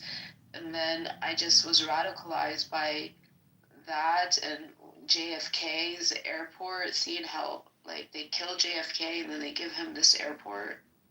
Like, can you at least agree that what they did to JFK? I'm not sure what happened to JFK, but I will tell you, look, from the age of 16 to 34, maybe three years ago, from the age of 16 to 33 or 34, all I did was say, industrial civilization is inherently exploitative and unsustainable.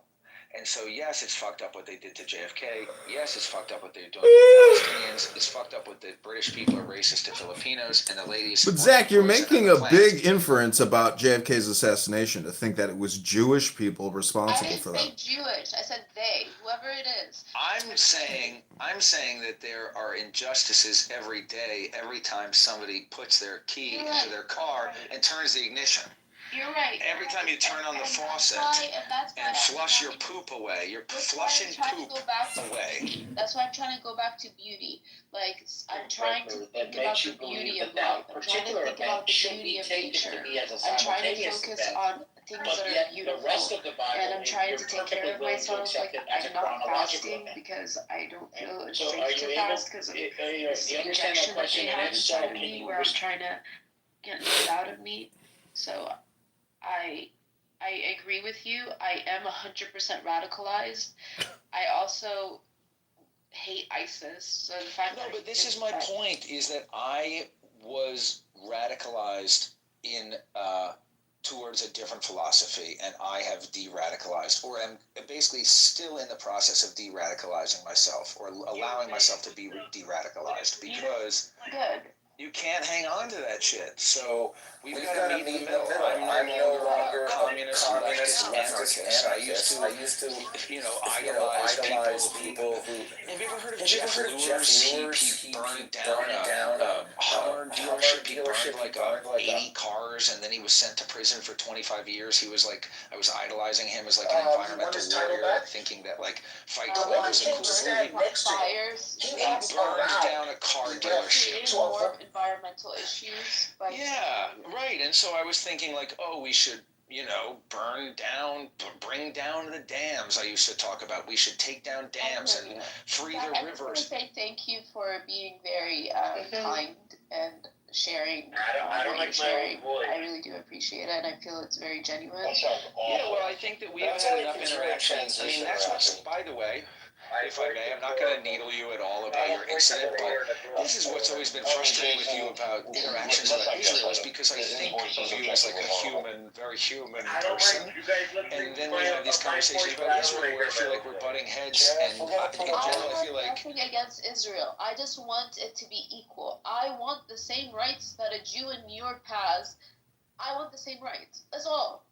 I want the same rights that a Jew in New York has. I'm not even saying a Jew in Israel. Nora, I want the same rights that a Jew in New York has.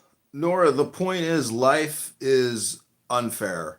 It really is. It is just, the thing is, Nora, though you may want that, and that is like a good thing, you still have to have personal responsibility for yourself. You are very important. These political, geopolitical world, wars and conflicts, it's less important than you. You have to make yourself the priority and really stop with the bullshit, because this is all personal bullshit. Okay, I Maybe we should do a reading, But Coach. let me ask you this, Wisdom. Let me ask you this. You said you have to make me the priority. What about what has been done to me? What about the injustice that has been directly done to me? Well, yes. Do you mean, to clarify, the injustice that you're a Palestinian? No. The fact that I was tied down and force injected in my body, altered against my Nora, that seems fucked up. That seems really fucked up. Nora, that seems bad. Nora, What about that injustice? Nora, there will be no justice. You have to create peace for yourself. You know that stupid cliche, no justice, no peace? Like, I'm literally looking at my body and it's completely altered. You can't have justice without peace. Well, Nora, I don't know. I mean, it's not good to forcibly inject people.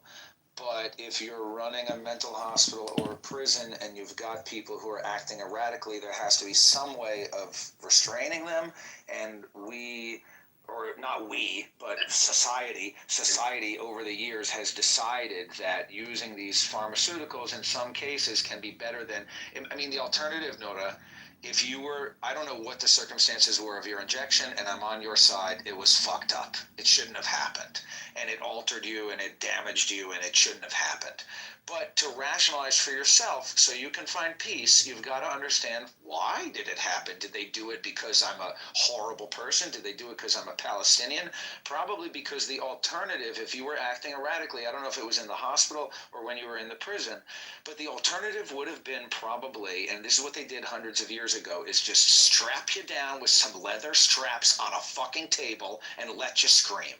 And I think that we have decided that that's less humane because that would create emotional trauma too. The other alternative is let you on the street and have your episode on the street. Can't do that. So it's not good to ever, I mean, it's not comfortable to rationalize why bad things happen, but I think it can be helpful because it can help you find some peace. Yeah. Let's welcome Mikhail Hey, Ben listen, Alon my- to the stage. My phone died. Oh, okay. died. That's weird. Did you not? You didn't hear what I said? No, but I Oh, want what to say. about? But I want to say, people stop telling me to get off social media. Like, you may be an anonymous person that's just like floating around and pretending you're somebody that you're not. I'm not. I like to interact with people.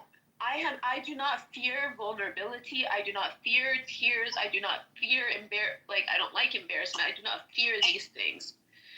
Okay, Euphoria. Yeah, let's bring the Euphoria Master to the Yeah, can we stage, take- or can we take- we could invite them Because into the you hallway. saying this to me is what's not good Well, to me. Nora, do you know that person? No, this girl made me add her because it's her friend.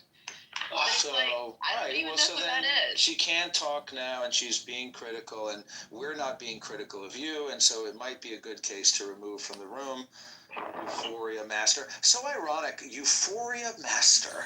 Nora, you just gotta let it go. Your problem, Nora. That is a message from Hashem. No. Euphoria Master is a message from Hashem. John Kitover is an angel from above, sent to wake you from your slumber. The fact that this person's name is Euphoria Master, and they come in here to randomly trash you, and what they are basically is a dysphoria Yeah, creator. but they're trashing me in the name of trying to help me. They're like saying, Right, "Oh, but you for need you, this." But for you, how do you interpret it? When I'm listening to morons on Clubhouse talking shit, and then I hear John Kitover saying, "You're wasting time, you're wasting time," I imagine that he is actually embodying the voice of the Lord, and I am listening to God in that moment, speaking through John, and it's like, oh yeah, I'm wasting time, and then I turn it off, and I put on some music, and I go to the gym. Zach, yeah, for That's sure. not really But the Zach- God of the Zach- universe talking to you. That's the voices in John's head talking to you. Well, either way, created the voices in John's head. But guys, Well, God granted him a little bit of agency over the voices in his head. So John is responsible for a lot of the All voices. right, well, thank you, John. But guys, it's cathartic to have expression. It's cathartic You mean to have have emotion? emotion. And people like the don't want definition of that. Right. Oh, we have a criminal in the room. No, be that. Can be a little bit. Oh, That was a joke. Yeah, you don't want a criminal attorney. You want a criminal attorney. Wait, can I repeat what I said because she didn't hear it?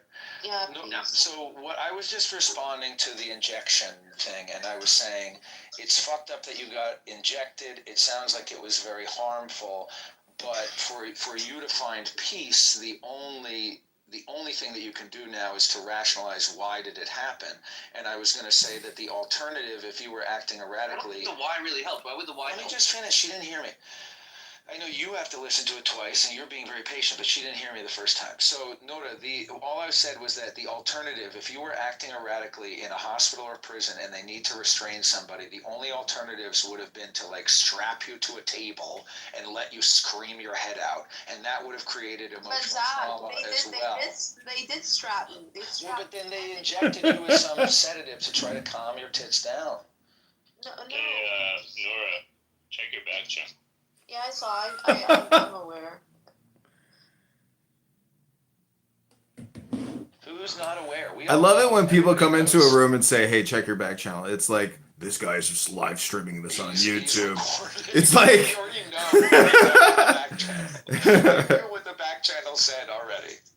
So Nora, the whole point is to It was very relax. cloak and dagger. I enjoyed it. Like calm yourself down. You know, Yeah, you're right, you're you're your right, own worst you're right. enemy, Nora. You really are. Like no one.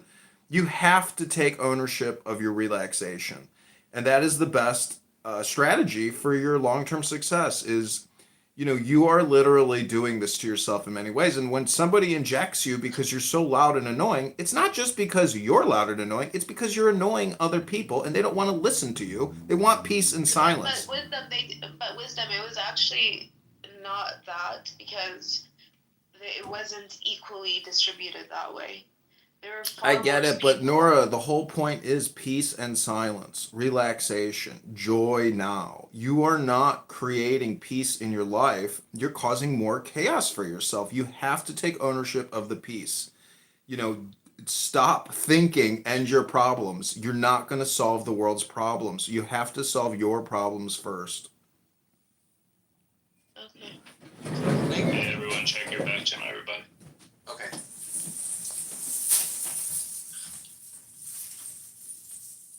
I didn't get a back channel.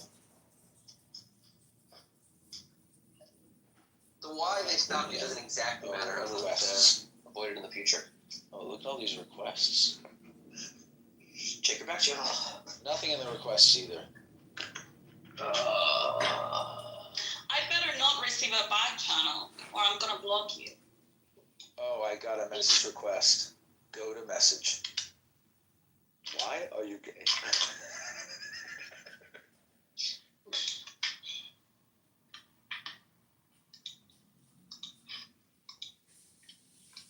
I mean, memes, there has been kind of a new language created from memes, that memes are shared around the world, and pretty much everybody who's online has seen the video where he says, "Why are you gay?"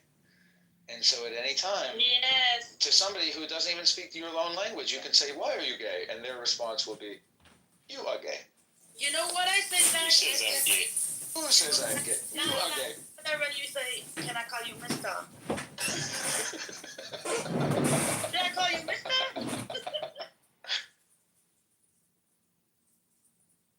Anyway, we could do a reading. Hey, Nora, have you ever read the Tao Te Ching? No. Have you ever heard of it? Do you even know what I just said? Have you ever read the Ching Ching Chong? Have you ever Ching Chang Ching? Wow. Have you ever Ching the Ching Chang? I don't read. Have you ever heard of the Tao Te Ching book? I think Wisdom read some. Have you heard of the Holy Quran? Yeah, I have. Have you read parts of the Quran or all of the Quran? Yeah, I read it, but I prefer to read it in Audible. Have you heard of the Bible? Yeah, I like the Bible. All right, well, maybe we should do a reading, John. We could do a meditational relaxation reading because honestly, this is a toxic cesspool. Breathing exercise wisdom. I think we should just do some Tao Te Ching. I mean, a little bit of Tao, just to understand that. Let's do Dao and Tanya. Yeah, Tao and Tanya. I mean, the thing about the Tao, Nora, is I read this book when I was in high school, and it has remained a constant throughout my life. And I've read a lot of other books, but this is one to return to, and it contains a lot of wisdom. And a lot of people are so interested in other people's lives. What? Some people are so interested in other people's lives. Well, luckily, this book has nothing to do with other people's lives, right? It's a book that you really? can... So you can I go on first.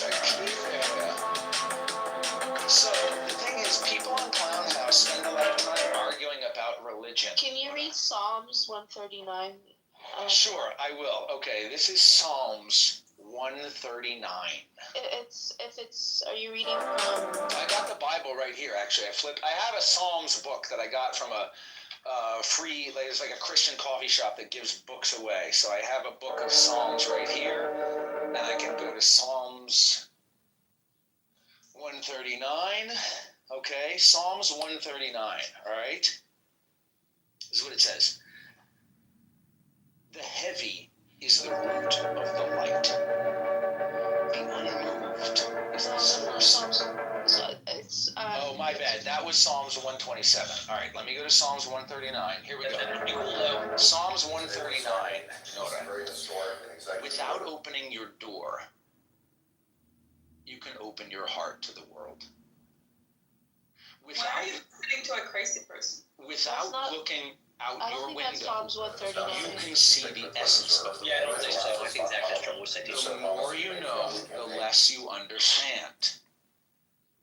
The master arrives without leaving, sees the light without looking, reads things besides Psalms 139, and somehow still... I got your point I already. can't believe that you guys interrupted me like 5 times. The reserve will be Really? capitalized You like to take new to point that the Clubhouse? federal government. All right, I'm gonna go and read. I'm gonna show you that I was not lying.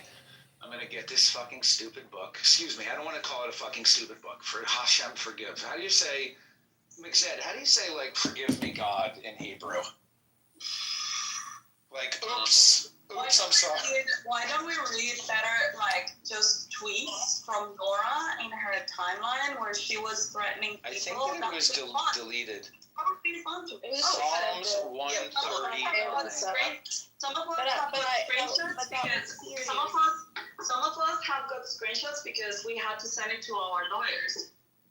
Well, I have the recording of you saying what you said about Palestine, and I don't think That's you okay. I think I don't think you should be associated with Hold on, associated hold with on, FIFA, honey, Issa. crazy lady. I know that you have issues containing No, yourself. I don't. It's gonna be- It's not cool for you to mute me.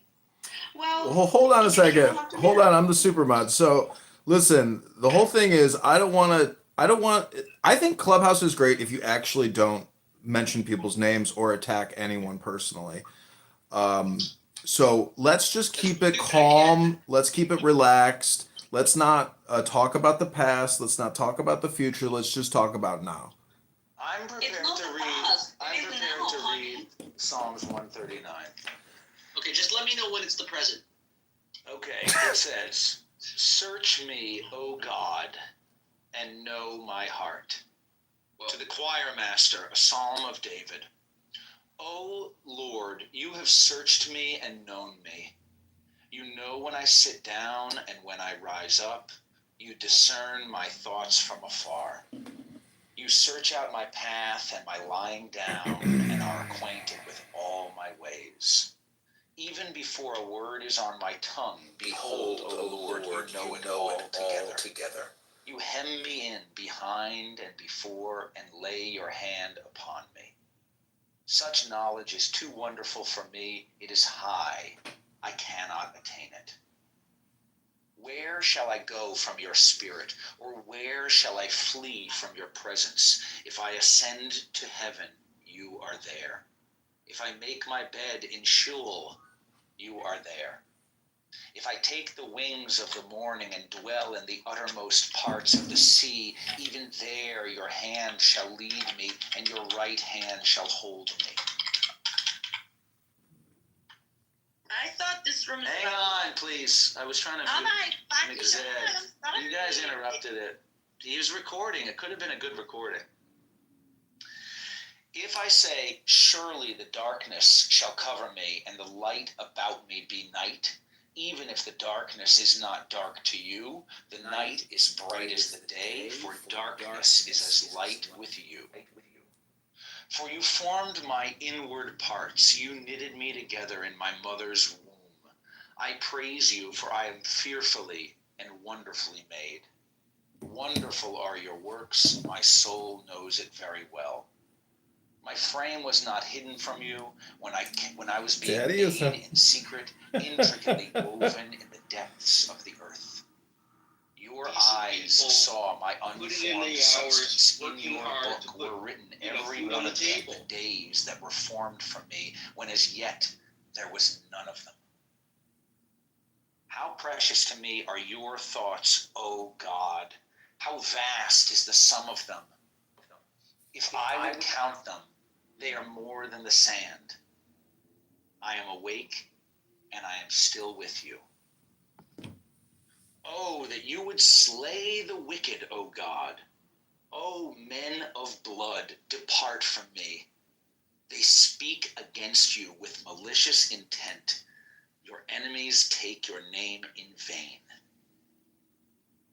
I praise you, for I am fearfully and wonderfully made. Psalms 139:14. Oh, it goes on. Do I not hate those who hate you, O Lord? And do I not loathe those who rise up against you? I hate them with complete hatred.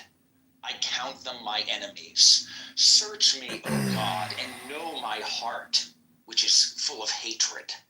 Try and know my thoughts, and see if there be any grievous way in me, and lead me in the way everlasting. Towards, I suppose, hatred? Lead me in the everlasting way towards hatred? All right, now I'd like to read Psalms 53 from the Tao Te Ching. It goes like this. The great way is easy, yet people prefer the side paths of Islam or Psalms or whatever it is.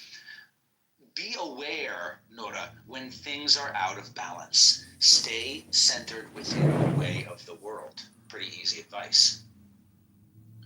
When rich, never mind, forget that one. Here we go. Look. The ancient masters of the true religion didn't try to educate people, but kindly taught them to not know. When people think that they know the answers, people are difficult to guide. When they know that they don't know, people can find their own way. So if you want to learn how to govern, avoid being clever or rich. The simplest pattern is the clearest. Content with an ordinary life in Kentucky, you can show all people the way back to their own true nature, which is obviously of love, not hatred. Love and peace. Peace, love, and joy. Joy now. Peace now, joy now, subscribe now, call now. There you go.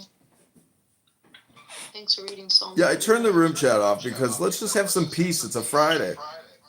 Good Shabbos. Shabbat Shalom tomorrow. Tonight. But, I don't know. Said in Israel, all day Friday, everybody's saying Shabbat Shalom, Shabbat Shalom. So it seemed like a Friday thing, In Israel, the standard of the world became a 2-day weekend. Under Jewish law, obviously the 7th day is very important, but the 6th day and the 1st day, not so much. Whereas around the world, to assist the Christians, it's Sunday. Like that was the original day off, and Saturday was a concession to allow Jews to work. Because you really, like the early immigrants, they would like get a job on Monday and be fired on Friday because they weren't coming in on Saturday. A lot of stories. But,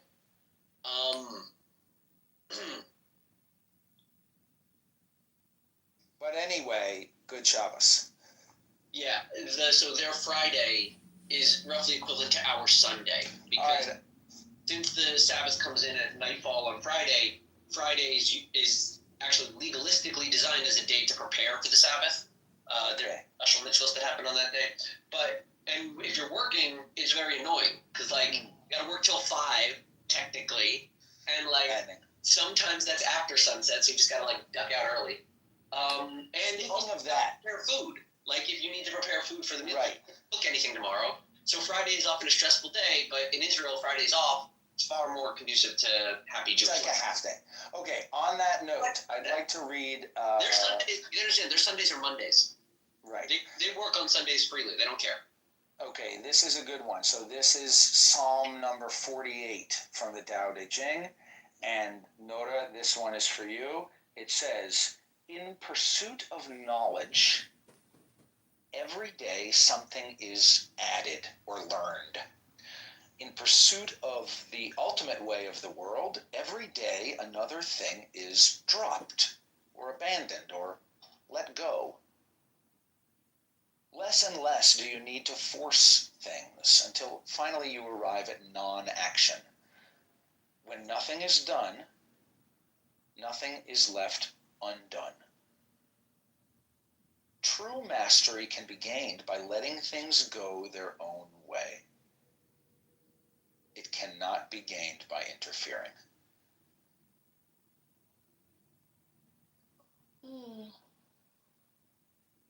No, you have a very good reading voice, Zach. When you read Pointer's complaint. How was it called? Portnoy's complaint. Oh, thank you. I mean, I went to, I was going to be an actor for the stage, but then I got crazy because I got radicalized by this anti-civilization. So I left my budding acting career in New York City and moved to Maine to live in the woods and shit in a bucket every day because I lost my mind and became radicalized. So, yeah, no, you're right, and yeah.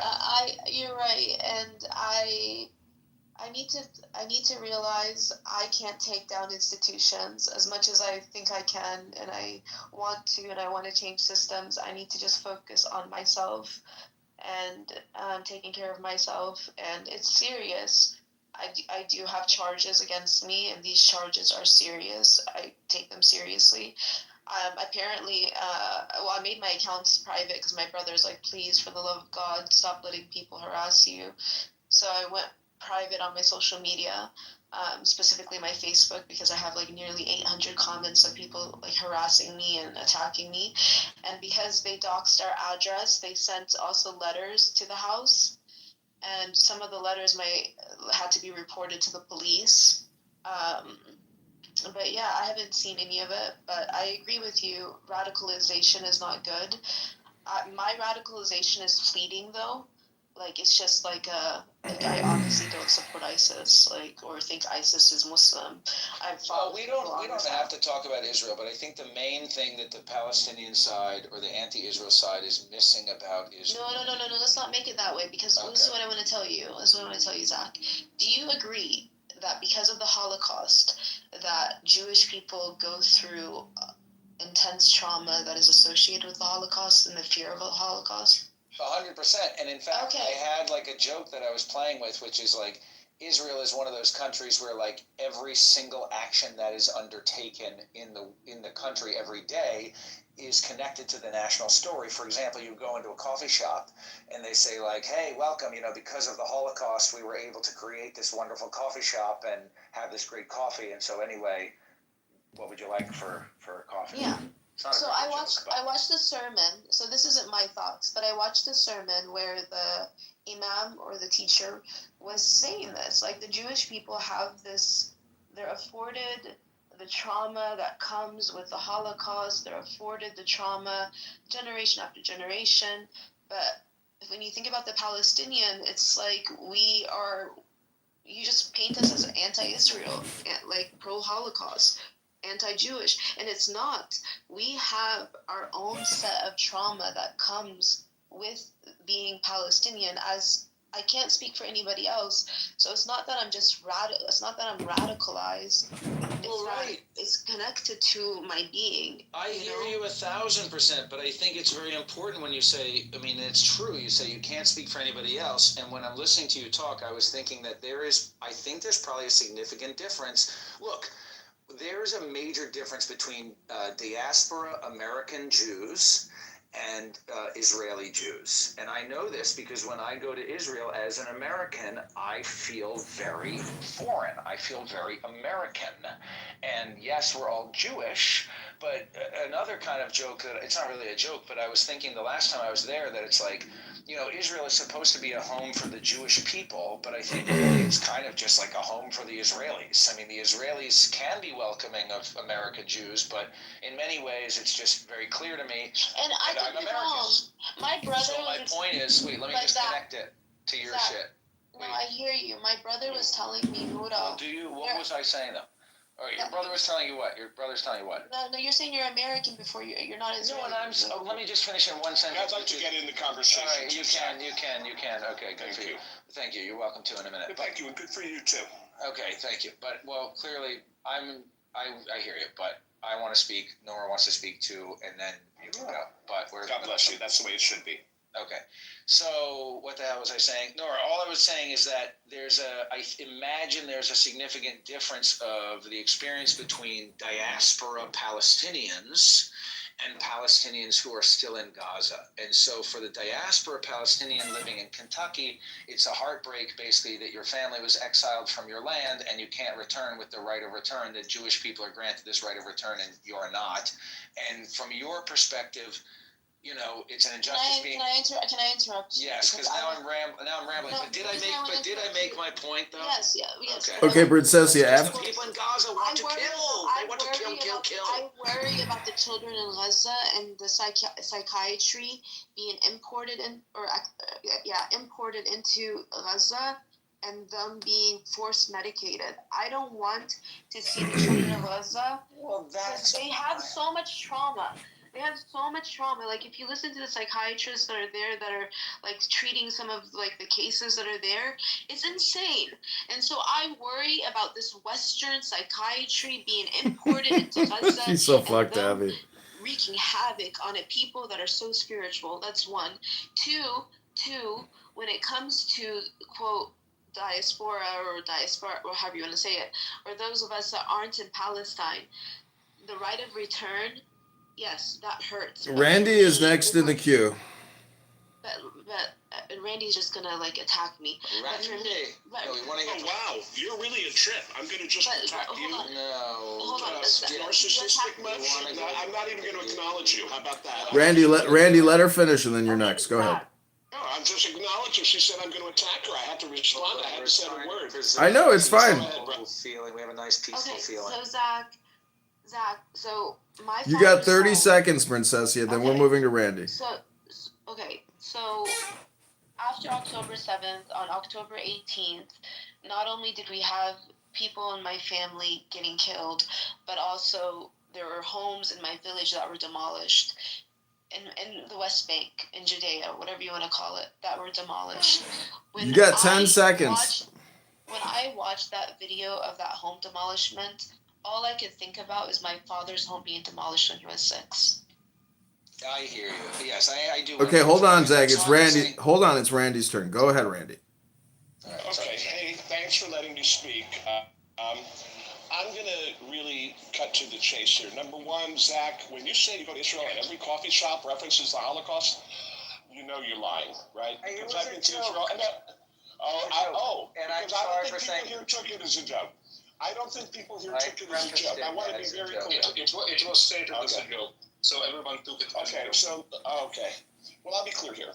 Yes, Jews experienced a lot of trauma in the Holocaust, but they got on with their lives. They didn't sit in camps for 70 years. They went to college. They came to America. They went all over the world. They're not still insisting on a right of return to Poland, to Germany, and all the countries they were killed and kicked out of. They're not still wallowing in their self-pity. They moved on. Yes, there's trauma, but there's also doctors and Nobel Prizes, universities, community centers they built. They didn't build tunnels. They didn't build plans for revenge. Instead, they got on with their lives. And you can say the same thing about Israel. And frankly, you can say it about the millions of people who have been refugees from wars all around the world. The Vietnamese, every conflict has refugees. Every single conflict has millions of refugees. It's a very unique situation with the Palestinians. For some reason, they've been used as political pawns by Arab governments that don't allow them. They're in Lebanon, Jordan, etc. I mean, don't get me started on Jordan, you know, a place where the majority of the population is Palestinian. So, ergo, it's a Palestinian country by definition. But instead, the Arabs have kept these Palestinians in camps for 70 plus years, denied them basic citizenship rights. You know, you could be born in Jordan, Lebanon, but you cannot be a citizen because they have used the Palestinians as pawns. And this is the trauma that Palestinians are suffering from. And of course, the trauma is reinforced in the schools from the age of 3 and 4, the hate education by UNRWA, where they teach Palestinian babies to hate and kill Jews. This is the assembly line for terror. Excuse me, I'm almost done. But I'm explaining that there is a unique pathology. Well, let him finish and let him finish. So you're attacking me already? I said I was going to attack you. It turns out Go ahead, Randy. Finish up. I want to hear specifically what lies I've told. That's what I'd like to hear. Don't take the bait. But wait. Okay. Well, before. But I'm going to wrap it up, and I'll say this. that thank God these Holocaust survivors, I bless them for their ability to move on, to not have every conversation in every room be about the Holocaust, to not make everything about them, to not protest at colleges and ruin other people's educations, to not shut down everything because their cause is the most important cause and must be dealt with. So I say respect the Holocaust survivors. Yes, you experienced real trauma, not self-perpetuated trauma, but self-perpetrated trauma, but real trauma from third parties, and you got on with your lives. Kol hakavod, as we say in Hebrew, respect. Thanks for letting me speak. Yeah, And if anyone says I said a lie, I'd like to hear what the lie I is. want to hear Princessia's response, but I just wanted, maybe this is self-serving, I just wanted to apologize and clarify. I didn't mean to say good for you, like you're a dummy. I should have said, okay, noted. That would have been a better phrase. Okay, I hear you, but I meant, okay, good for you. You want to speak. Everybody wants to. That's all I meant. But yes, let's hear Princessia's response. I'm sorry, Randy. No, I don't need to respond to that. Oh, okay. Well, Randy said basically we can bring. All I wanted to say is this idea that hate is being taught in education. This is ridiculous. Right. Okay. Second. I know a little girl. Okay, she's this beautiful little 5-year-old little girl. She's born and raised here in America. She's a Palestinian American. You know, as I was born, she was born here. Her parents are Palestinian, born in Palestine. Okay. I don't know why Keegan keeps going down. Her uncle Maybe he who can't lives talk? in our. Her uncle lives in. No, our he's village. unmuting and it's rude. And Keegan, if you want to come up, just stay on mute until we're ready to have you speak. Go ahead, Keegan. I don't have to finish what I was gonna say. Well, I want to hear about the 5-year-old girl, please. Yeah, so We this want to hear 5-year-old about her. girl, this 5-year-old little girl, I saw her not too long ago at a gathering. Her uncle from our village was murdered. This was before October 7th happened. He was murdered in our village. He was shot. He was considered one of the best men in the village, and his wife was pregnant. He had children. Great guy, and his sisters. Maternal uncle, so it's her sister's brother. This little girl was devising a plan in her head how to get back at what they did to her uncle. So it's not that hate is taught in schools. It's that when children see their uncles, their fathers, their mothers, when they see Can I ask a question? This is what happens naturally. Can I ask a question? This is a natural reaction to this type of. No, the hate is taught in school, and I'm happy to discuss that the way the hate is taught in school. Why is she thinking about ways? Yeah, it's the whole culture. It is all culture. Now the shit is stewing. Oh, here we go. There's a major No, wait a coming in minute. the room.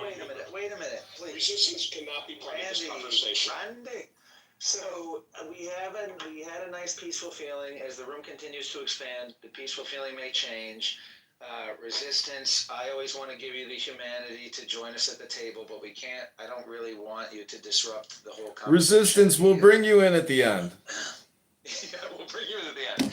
So what was I going to say? I wanted to ask a question. I wanted to ask a question and make a statement. So the question really quick. Well, I'll make the statement first.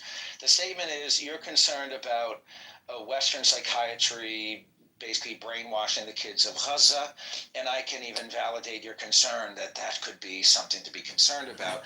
But certainly, and like forced injections like you experienced or whatever, but certainly if that was a concern, we should also be concerned about the thing that Randy wants to start ranting about, which is like the bullshit education in the schools where the hate is taught, and they say if you have the way they teach math problems, they say if you have 5 Jews and you kill 3 of them, how many Jews do you have left? That type of stuff. And so if we're concerned about psychiatry, let me ask my question. So let me restate my point, which is if we're concerned about psychiatry affecting the kids of Gaza, we should also be concerned about other things in the educational and cultural systems that might be corrupting the kids. And when speaking about this specific kid, this young girl, I kind of want to respond in 2 ways. The first thing I want to say about her is, look, I don't know if have you read Lord of the Flies? I was going to say we've all read Lord of the Flies, but have you read that, Laura? Do you know the story of Lord of the Flies? Do you know that book?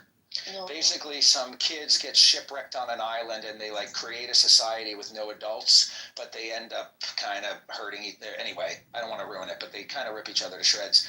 And then Lord of the Flies is always like kids left alone are going to rip each other to shreds. When people say, oh, it's like Lord of the Flies in there, it's like a bunch of unsupervised children just tearing each other apart. And so a 5-year-old girl who sees her uncle murdered might respond with revenge, but hopefully, our job as adults is to coach children.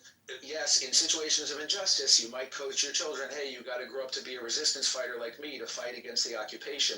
But hopefully, ideally, in times of peace, if we were all following the great way of the world, the Tao, then it would be our job as wise adults to coach children away from those selfish impulses towards revenge or, something like that. And my question is so even if she feels revenge, she's only 5, we should teach her by the time she's 10 that killing somebody is not a good justification just because her uncle was killed. I agree 100%. And my question about the little girl, which I'll end with this I ask in the most respectful way and a non-judgmental way, but I do wonder why her uncle was killed, because if he was killed for doing like some terrorist shit, then maybe somebody could tell this little girl, listen, your uncle was a great man, he was a good uncle, but he did some really harmful, illegal shit.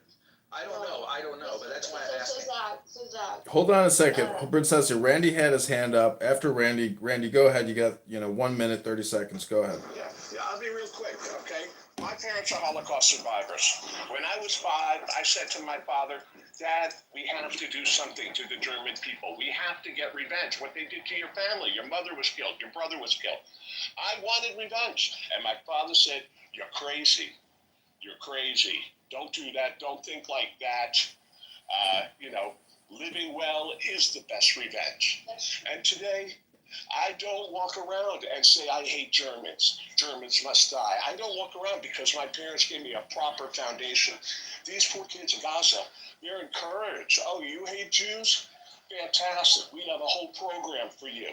You can become a leader here. Yeah, you hate Jews. That's great news. No, Nora, please stop attacking me. I'm trying to get my thoughts out. She's not necessarily attacking you, but yes. I know, I'm making it a joke. I'm making fun of the way that she said I was going to attack her. My point is that thank God my beautiful father, rest in peace, told me don't seek revenge. Thank God my parents didn't fan the flames of hatred. Thank God they worked hard, created a great life for me in America, leaving behind houses, unimaginable wealth in Poland and Europe. My mother was saved by her nanny who hid her under her bed. Yes, they had wealth, but they don't sit around talking about it 80 years later. Their beautiful houses in Poland. They've moved on, and this is the beauty and gift that my parents gave me. Thank you. I just don't want to get kicked out. Am I able to say anything here? Yes, please. Go ahead. Thank you. And at every point, kick me down because I disrupted the conversation. But what I wanted to say to Randy is, number one, he's made a few points that just are inaccurate, which is that, number one, right, he said, well, good thing the Holocaust survivors don't, talk about and try to, the way that the Holocaust was and seek revenge, right? We have the Bolsheviks of Russia who killed well over 7 to 8 million Germans post-World War II. You have Germans still being in prison to this day. A 98-year-old woman just last year was imprisoned for her involvement in the Holocaust. So, the idea that seeking revenge hasn't been a way of the Holocaust. We can just look at how the UN and how NATO seeked revenge on Germany. But Keegan, he's talking. She's not in an Israeli jail. She's in a German jail. She is in a German jail. Well, if I may, it's not the Jews getting revenge. It's the Germans criminalizing. Right. And so to them about it. And what I Wait, hold on, Zach. 1 sec. Did you not hear his point, Keegan? His point is don't live your life with hate. The best revenge is success and peace. If you're gonna spend your time, your life, essentially neurotically thinking about this, talking about this, it's a you problem. Yeah, no, I completely agree. And I think that when we see what does success look like, right? And when I look out at the world, and you're saying, well, the Jews have done is just seek success now, I would say that a lot of them do have a hatred towards of what Germans did to the Holocaust, and what that's true. That's normal. That's what true, many right? Europeans did to them. Keegan. And so, but I'm just saying that you guys are acting like. No, wait. Quick, and then real quick, I promise. You're gaslighting though. When you say you're acting like, okay, finish it up, but I'm going to respond and tell you you're a gaslighter. I understand, and I may be so, but 2 sentences here. When I see the world, all I see is many Jews, and I'm not saying again, not as a collective, but rather as individuals acting on their own accords, are hateful and vengeful over many Europeans. Okay. They seek to destroy. Wow. Can I respond Can briefly? we get an example of that? An example of what he's talking about? Can I say something? Yeah. One quick thing. Yes, I want to hear from, is it Ellie and also Resistance? Yeah, Ellie is good. Ellie or Eli.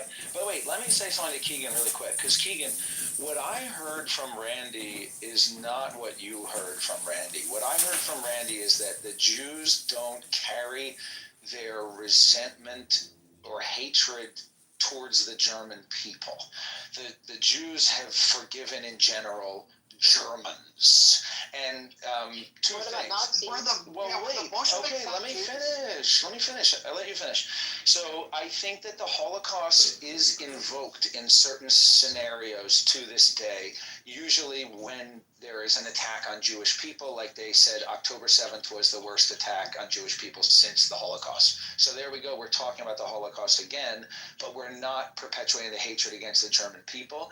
And you're saying this woman was prosecuted, 98-year-old woman, maybe she was prosecuted by Germany, maybe she was, I don't really know the circumstances of that. But what I heard from Randy is more like what Mr. Wisdom Book said, that they're not carrying their hatred over to the German people in the same way that the Palestinians are still targeting basically Jews around the world. Zach. Let's go to Ellie. Let's go to Ellie and then go to Resistance, because let's take advantage of the fact that Resistance. Let's acknowledge that Resistance is in a good mood today, and let's not push him over the edge. So let's go to Ellie, and then we'll go to Resistance. Amber, let's talk to you. So my point, as I kind of focus on Bolsheviks, is very interesting because that kind of implies that the Bolsheviks have been Jews, which is historical illiteracy, and just feeding into very convenient conspiracy theory about it. If you check what percentage of Bolsheviks have been Jews, you will see there have been some, and mostly it's been Russians. So and Ukrainians or whatever. Stalin was not Jewish. It doesn't matter. Obviously Stalin was not Jewish, and the Bolsheviks have not been Jewish as a whole. And when they went and fought over Germany, it was not. It was kind of in revenge, but it was in battle. They took over Germany and fucked it up. Yes, and they've been more ruthless than the Western allies. A lot of it because the culture of Russia, and not because of the culture of Jews. But he specifically said that Jews had fucked over Europe. That's what Keegan said, and I'm still waiting for an example of it. Well, I was trying to give examples, Zach, and I can give examples right now. Not that it seems like I have time. Hirschfeld, a German Jewish. We're dealing with a ticking time bomb. That's all I'm saying. Yeah, exactly. That's kind of what I'm saying too. It's like a ticking time bomb. So give us the example. Give us the example. Sure. Hirschfeld, a German sex psychologist who was pretty much the head of the transgender movement in the 1930s, moved to America because he was kicked out of Germany by the Germans, of course, by Nazis, and it started. He actually started the department at NYU for what's the sex inclusion or whatever, and truly he was the head of the movement in New York for transgenderism, which is, I believe, has dismantled our society, our culture, in ways that. That's your best example of Jews weakening Europe. Give me your best example of Jews weakening Europe. That's just one. Give me your best one, bro. But that's Keegan. That's not even Jews. That's one doctor. I said it. I know. We're waiting for your best example. We're waiting for your best example. Again, I think you guys got me on my side. I said individuals, not the collective. I don't blame the collective of Jews because the collective, but I said individuals are vengeful. And I'm saying the individuals have been vengeful. I'm waiting for your best example. So, like the woman who was imprisoned at 98 years old was imprisoned by a Jewish prosecutor, right? In German, a Jewish prosecutor found this woman and said, this woman needs to go to jail at 98 years old. She shouldn't be able to live her life free anymore because of the crimes. Okay, we got that point. No repeats, please. Cap. It doesn't sound right.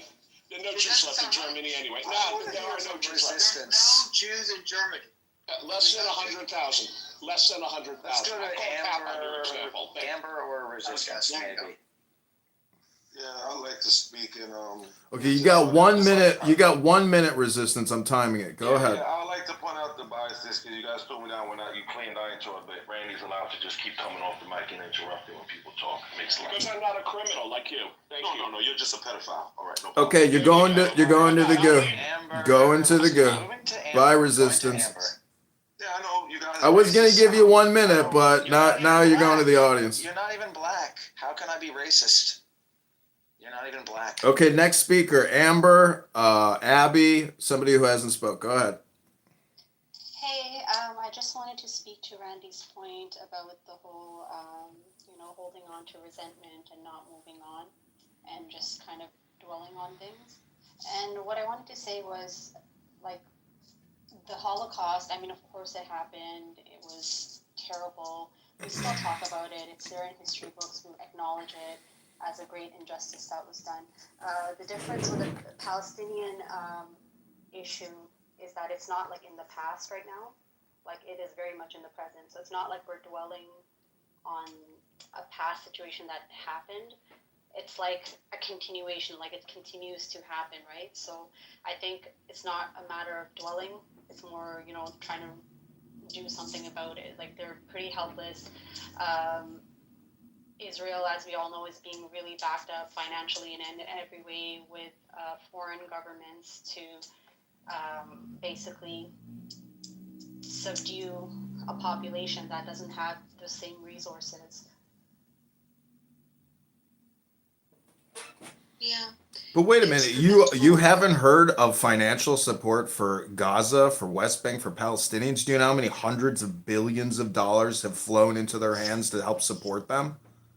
Right, there's something that is consistently not acknowledged that I tried to say, and then Randy tried to say, and we just nobody ever acknowledges it, which is that the Palestinians and much of the Arab Muslim world hates the Jews, and they don't want Israel to exist. They never accepted Israel even having a scrap of shitty land anywhere close to the Arab Muslim world.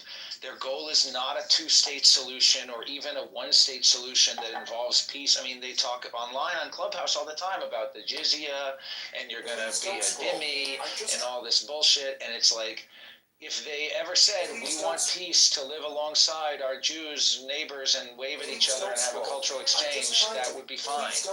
But even on Clown House, everybody talks endlessly about the Jews and the genocide and all the oppression of the Palestinians, and nobody ever acknowledges that the Palestinians never wanted peace and have never wanted peace, and all their leaders say they don't want peace, and they always are committed to, they say we'd rather die fighting the Jews in the battlefield than ever accept peace or migration.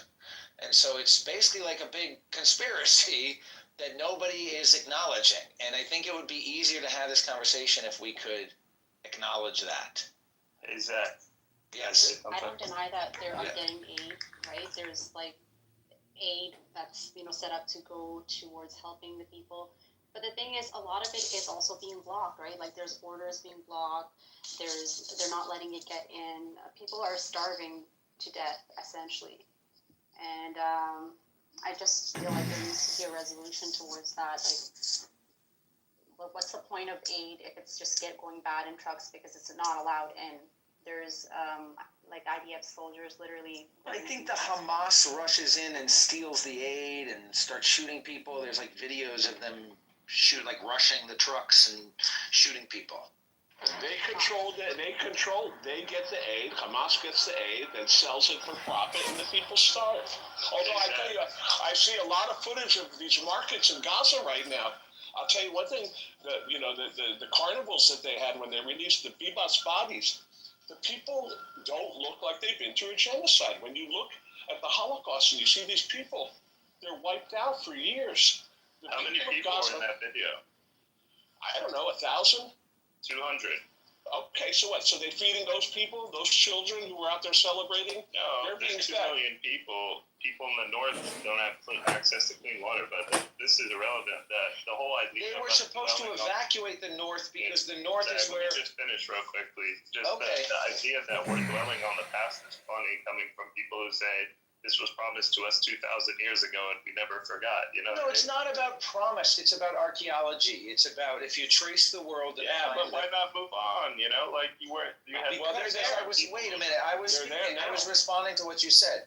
If you trace the world and find the earliest evidence of Hebrew writing, it comes from the land of Israel from a few thousand years ago. And so the Jews had a diaspora like other diasporic people, and they were scattered to the ends of the earth for thousands of years, and then eventually it culminated with the Holocaust, and that's the story of Israel. They said, where are we going to go? Should we go to Uganda? No, we might as well go back to where the earliest Hebrew tablets were found. That's the land of Israel. Let's go there. So originally, 2,000 years ago, the Jews said that God gave them the land, but the reality is, where are the Jewish people from? Whether they thought it was because God gave it to them or that's just where they were when they developed their cultural identity, that's where the Hebrew writing is from. So that's why the Jews want to go there.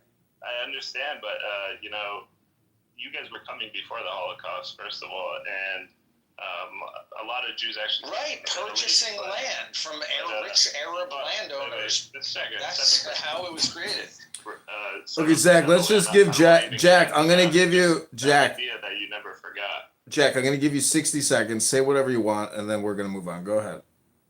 Yeah, the idea that you guys never forgot, 2,000 years later, you were dwelling on it. Hey, this is where we're from. This is, we got to go here. We got to go here. It didn't start with the Holocaust. Started decades before that.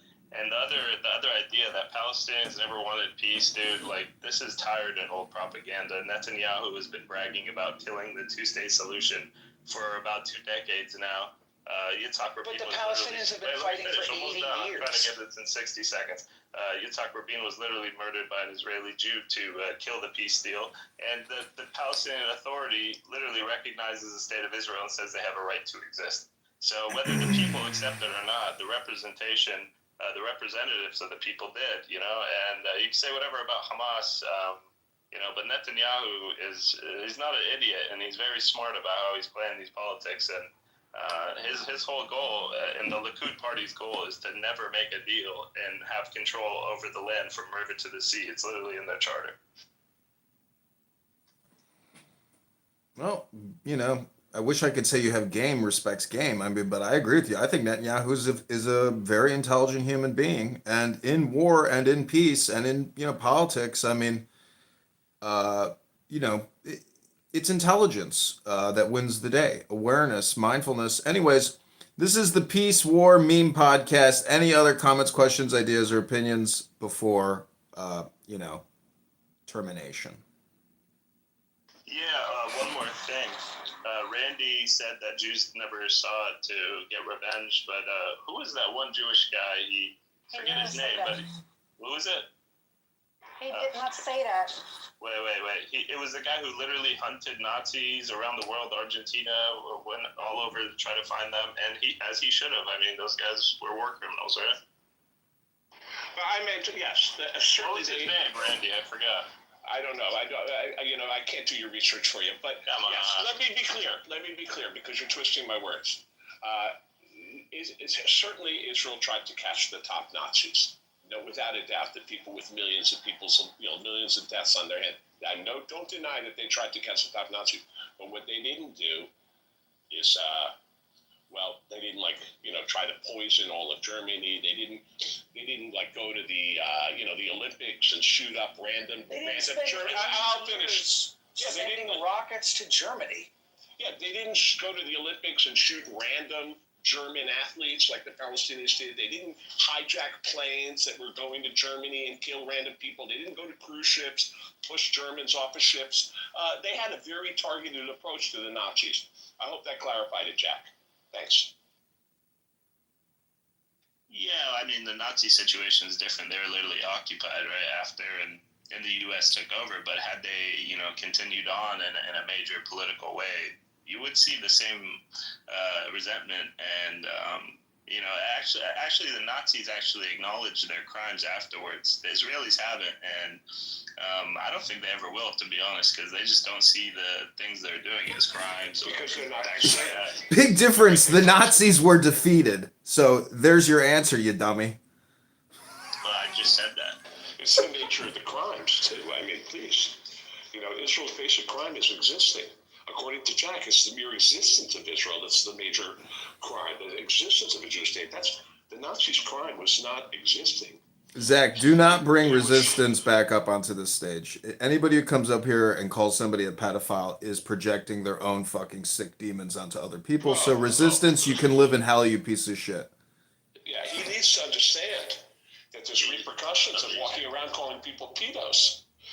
This is the way he was raised, and I'm sorry for him. But he can't behave like this with other people. He can behave like that with his parents and his family. I'm sure he does, but not with civilized people. Yeah, so next time resistance, say allegedly. Well, Problem is he doesn't know what that means. how's the baby? Very good. But we'll not hijack the room for that. Oh my god, let's change the topic. It's always the same shit anyway. Abby, what song did I have playing in that video? Yeah, I wanted to ask you that. It was something with the Traveler, some country music. Yeah. Oh yeah. Well, thank you. That's what it is. Yeah, it's Traveler by Chris Stapleton. Yes. I'll listen to it. But I don't know which song that was. It's called Traveler. Oh, that's. I thought it was the album. No, it's a song Traveler. I'm pretty sure. Either that, I was either playing Fire, because I was playing Fire Away on repeat. But I'm pretty sure it was Traveler. I see the sunrise creeping. Maybe that would have. Yeah. I don't know. I have to listen. Well, because somebody stole my notebook, and so I don't have those letters anymore. I have to find that video. I'm pretty sure I have it on. What were the circumstances? You got robbed in New York, or what happened there? Either I got I don't know why I didn't just take an Uber from New Jersey to JFK, and why I didn't just go home from New York, but I really wanted to just see the JFK airport. And so I took a taxi instead of, it was like $200. I took a taxi from New York to JFK, and by the time I got to Newark, because I put my money in my Quran, I put my credit cards, my ID, in a little Quran, and I travel with a Quran. It's like a pocket-sized Quran. When I got there, and I was like, okay, I'm gonna go home, because I just didn't have a good time in Newark.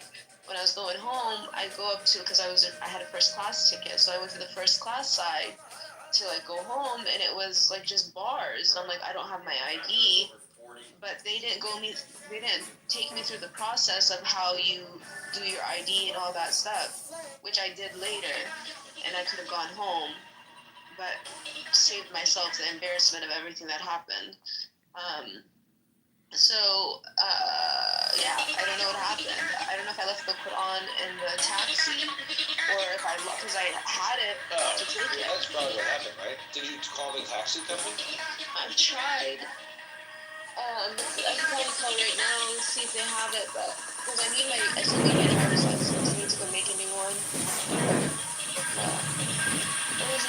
I have more videos from that night. Did I only post one video that night? You posted a video in your virtual when you go to your diary. towel lying or No, something? not in a towel, in your bed sheets. In the bed sheets, wrapped in the bed sheets, like loud. Yeah, because I was just like reliving trauma. It's okay. Have you ever been to we all therapy? go there. You ever get therapy? She's in therapy. I'm gonna get a. I'm actually I'm trying to be as proactive as possible because clearly I was having a mental health episode. So I'm trying to be as proactive as possible for court. So I'm trying to get into an outpatient program on Monday. Well, anyway, my thing about the previous, I wanted to tell you you should watch the movie Enter the Void by Gaspar Noé. You gave me those vibes. Yeah, maybe go into the film industry whenever you feel better. I know, because because Diego loves movies. You might think I'm just saying this because of Diego, but no, I know. I was saying, you will impress him. No, and me and Edmund were impressed. We were like, wow, that was good. She's being facetious, Princessia. Take care of yourself. I swear on everything, I'm not being facetious. Hey, Abby. I mean it. Hi, little Haiti. Hi, little Haiti. Hey. I mean it, and you know how much I don't like you, Nora. But after that video, you can listen back to Edmund's recording. I always feel like it's fine to always reconcile and build. I have pretty much like amnesia, so I forget pretty quickly. So I would like a truce with you and to unblock each other, if that's okay with you. I just unblocked you. What do you think? There's like some kind of long-term value in these short-term dopamine feedbacks? Okay. Let's try for the 100th time. But, I mean, at the end of the day, you're like Israel and Palestine. It's at the end of the day. What happens at the end of the day? Because I hear honestly, people talk constantly on Clubhouse. Everybody on Clubhouse is always talking about the end of the day. When is the end of the day? The end of the day is the end of the day. I'm writing. Nora, you have your representative with you today? Well, she's talking about Jazzy. Abby, what I was saying, I had met a girl who actually makes film on this because I consume more visual than I read. Though I like to read, but I don't really read. I'm just not a reader. I like to watch documentaries, and I watch a lot of documentaries, or I used to. So I kind of want to share and express myself through the medium of a visual medium. So I don't know if you've seen the Palestinian video I made. Here, let me share it. I'll share it.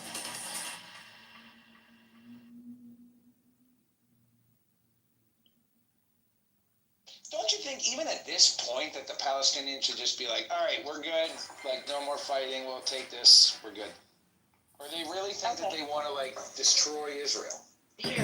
Zach, haven't you ever made a bad decision and you can't back off of it and you're going down with the ship? Put it on the top. Right, it's called a lost cause fallacy. Just put in the chat. Put the link in the top. The chat's closed. Well, you can send it to me. Yeah, you two can connect offline in the real world. Maybe you can really create the real peace that you're supposedly talking about.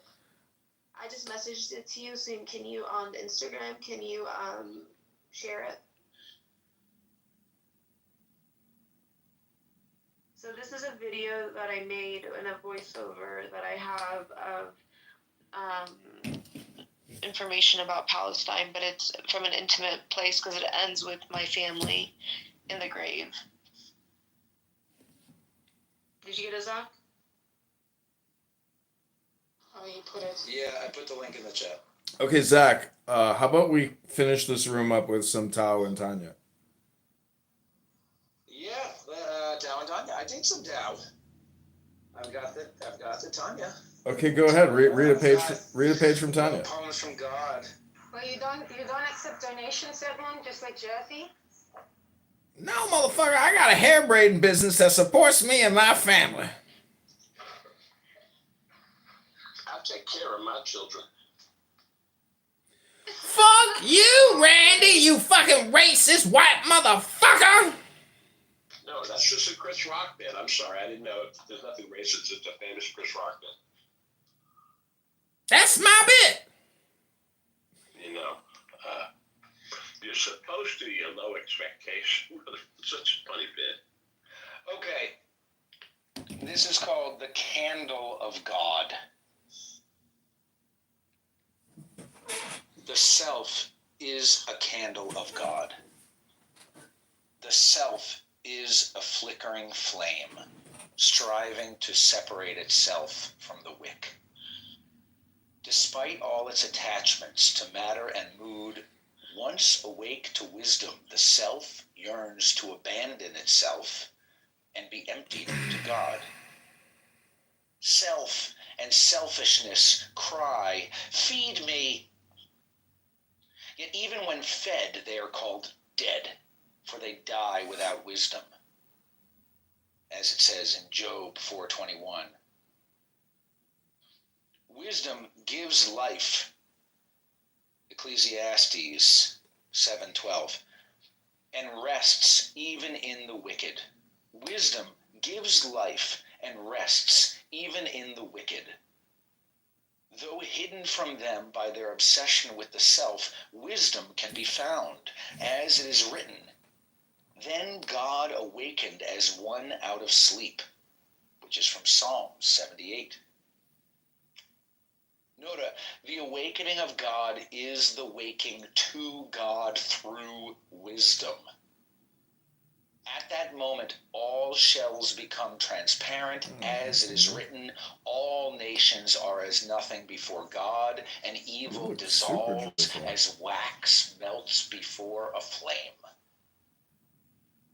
Now the commentary.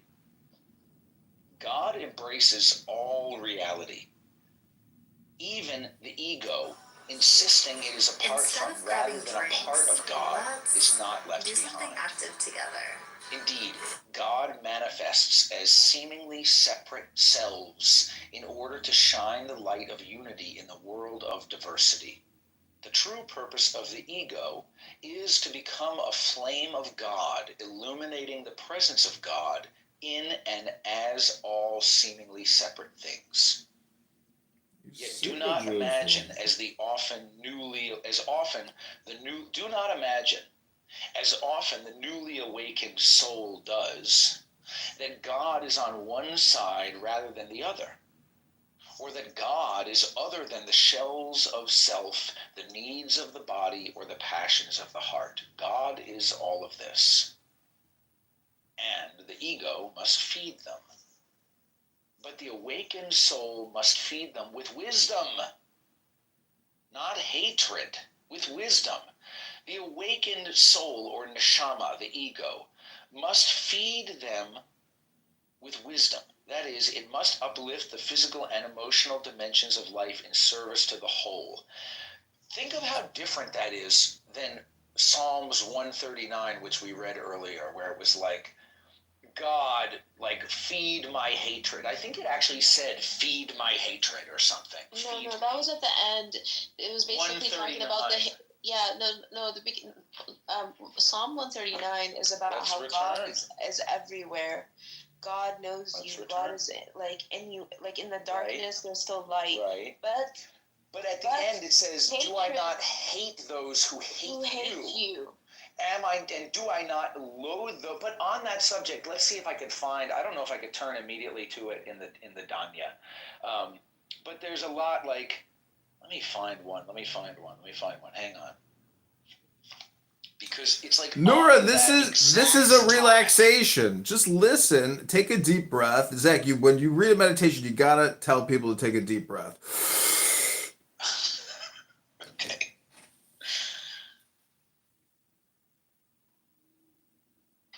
They really created a mini army.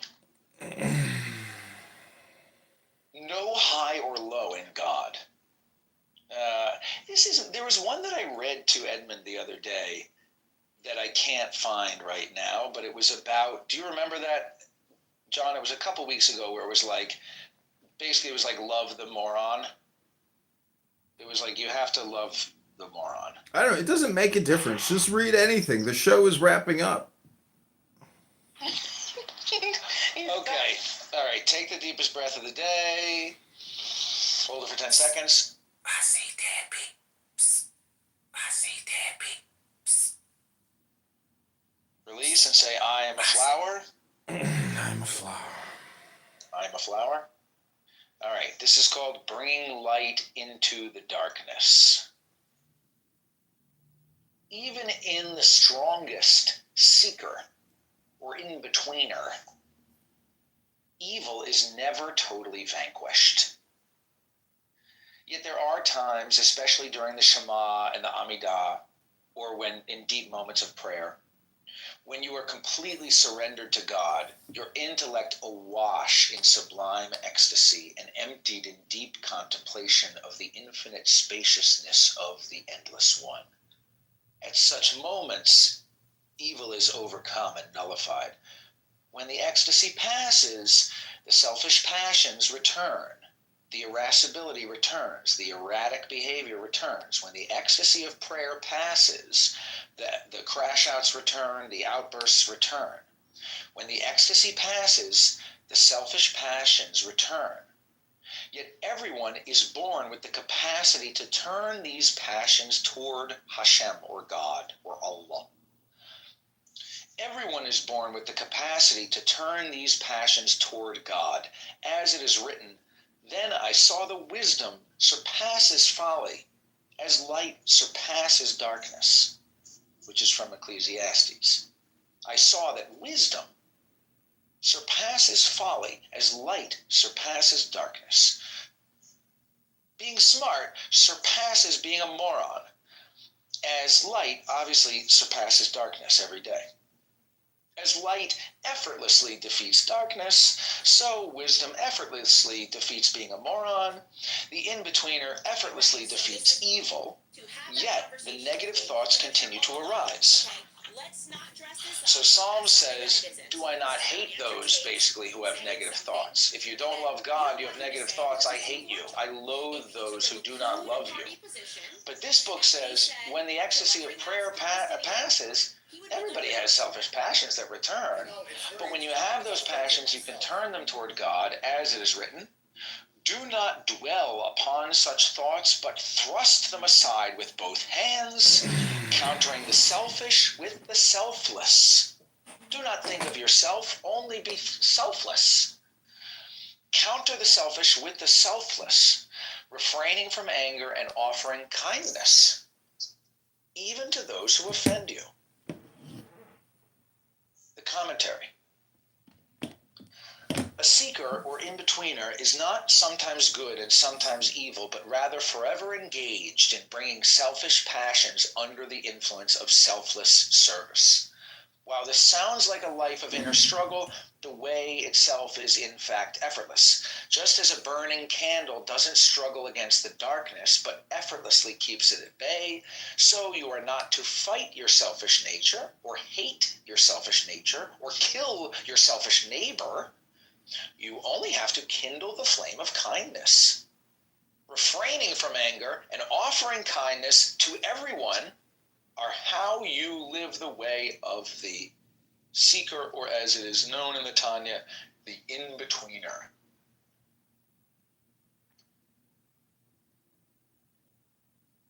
Oh, well, thank you for reading. I wish that you didn't see Psalm 139 the way you're seeing it, but I appreciate I'm triggered by the word hate. Yeah, I understand, but Do you want to read anything, Princessia? I would love to, but I can't really read right now. My mind isn't very focused. I'm pretty sure you could if you wanted to. Okay, what should I read? Whatever you want. Okay. I'll give you 2 minutes. Go ahead. Then I'm going to end the show. Okay. أعوذ بالله من الشيطان الرجيم. بسم الله الرحمن الرحيم. الحمد لله رب العالمين. الرحمن الرحيم. مالك يوم الدين. إياك نعبد وإياك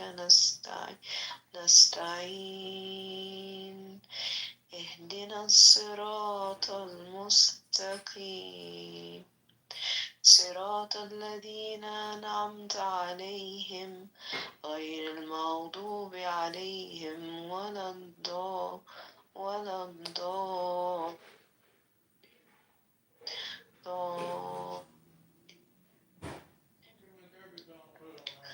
بسم الله الرحمن الرحيم. إنا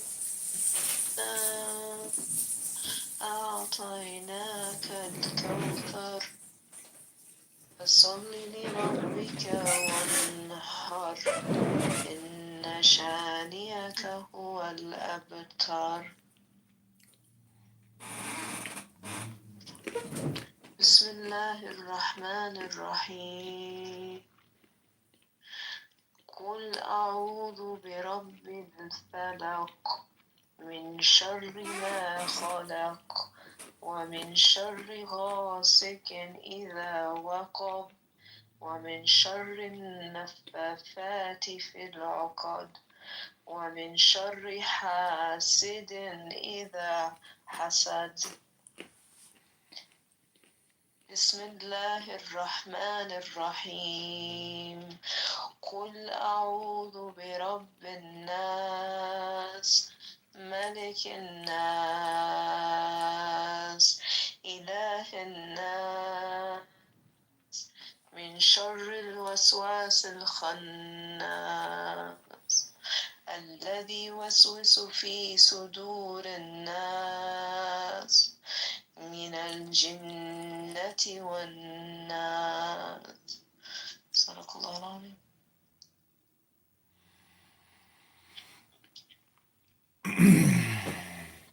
Okay, I'm going to read from the book of Rumi, and then I'm going to end the room. Thanks for chanting that. I thought that was very peaceful. And, I just hope more peace and love and joy comes into your heart, into your mind, into your life. Because, the meaning of life is peace and joy and happiness. And, a lot of toxic people on this app want to destroy your life by essentially projecting their own disease, discontentment into your life. Take ownership of the communication and, take ownership of your life. And go to the gym and read a book, fatty.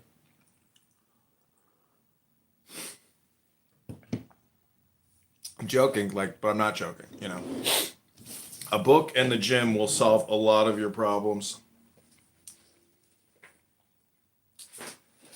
Okay, I'm going to read you some Rumi, and then we'll do last comments. And then I will send you your therapy bill in the mail with a return addressed envelope. I don't pay for the stamp. You'll have to pay for the stamp yourself with your check for your free therapy session. And I hope you enjoyed it. This is called Inshallah. So take the deepest breath of the day through your nose. Hold it for 10 seconds. Let it go. Some people work and become wealthy.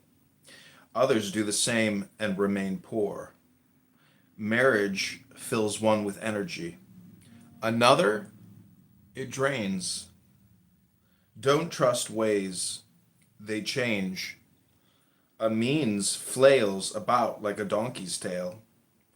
Always add the gratitude clause, if God wills. Then proceed. You may be leading a donkey, no, a goat, no, who can tell? We sit in a dark pit and think we're home. We pass around delicacies, poisoned bait.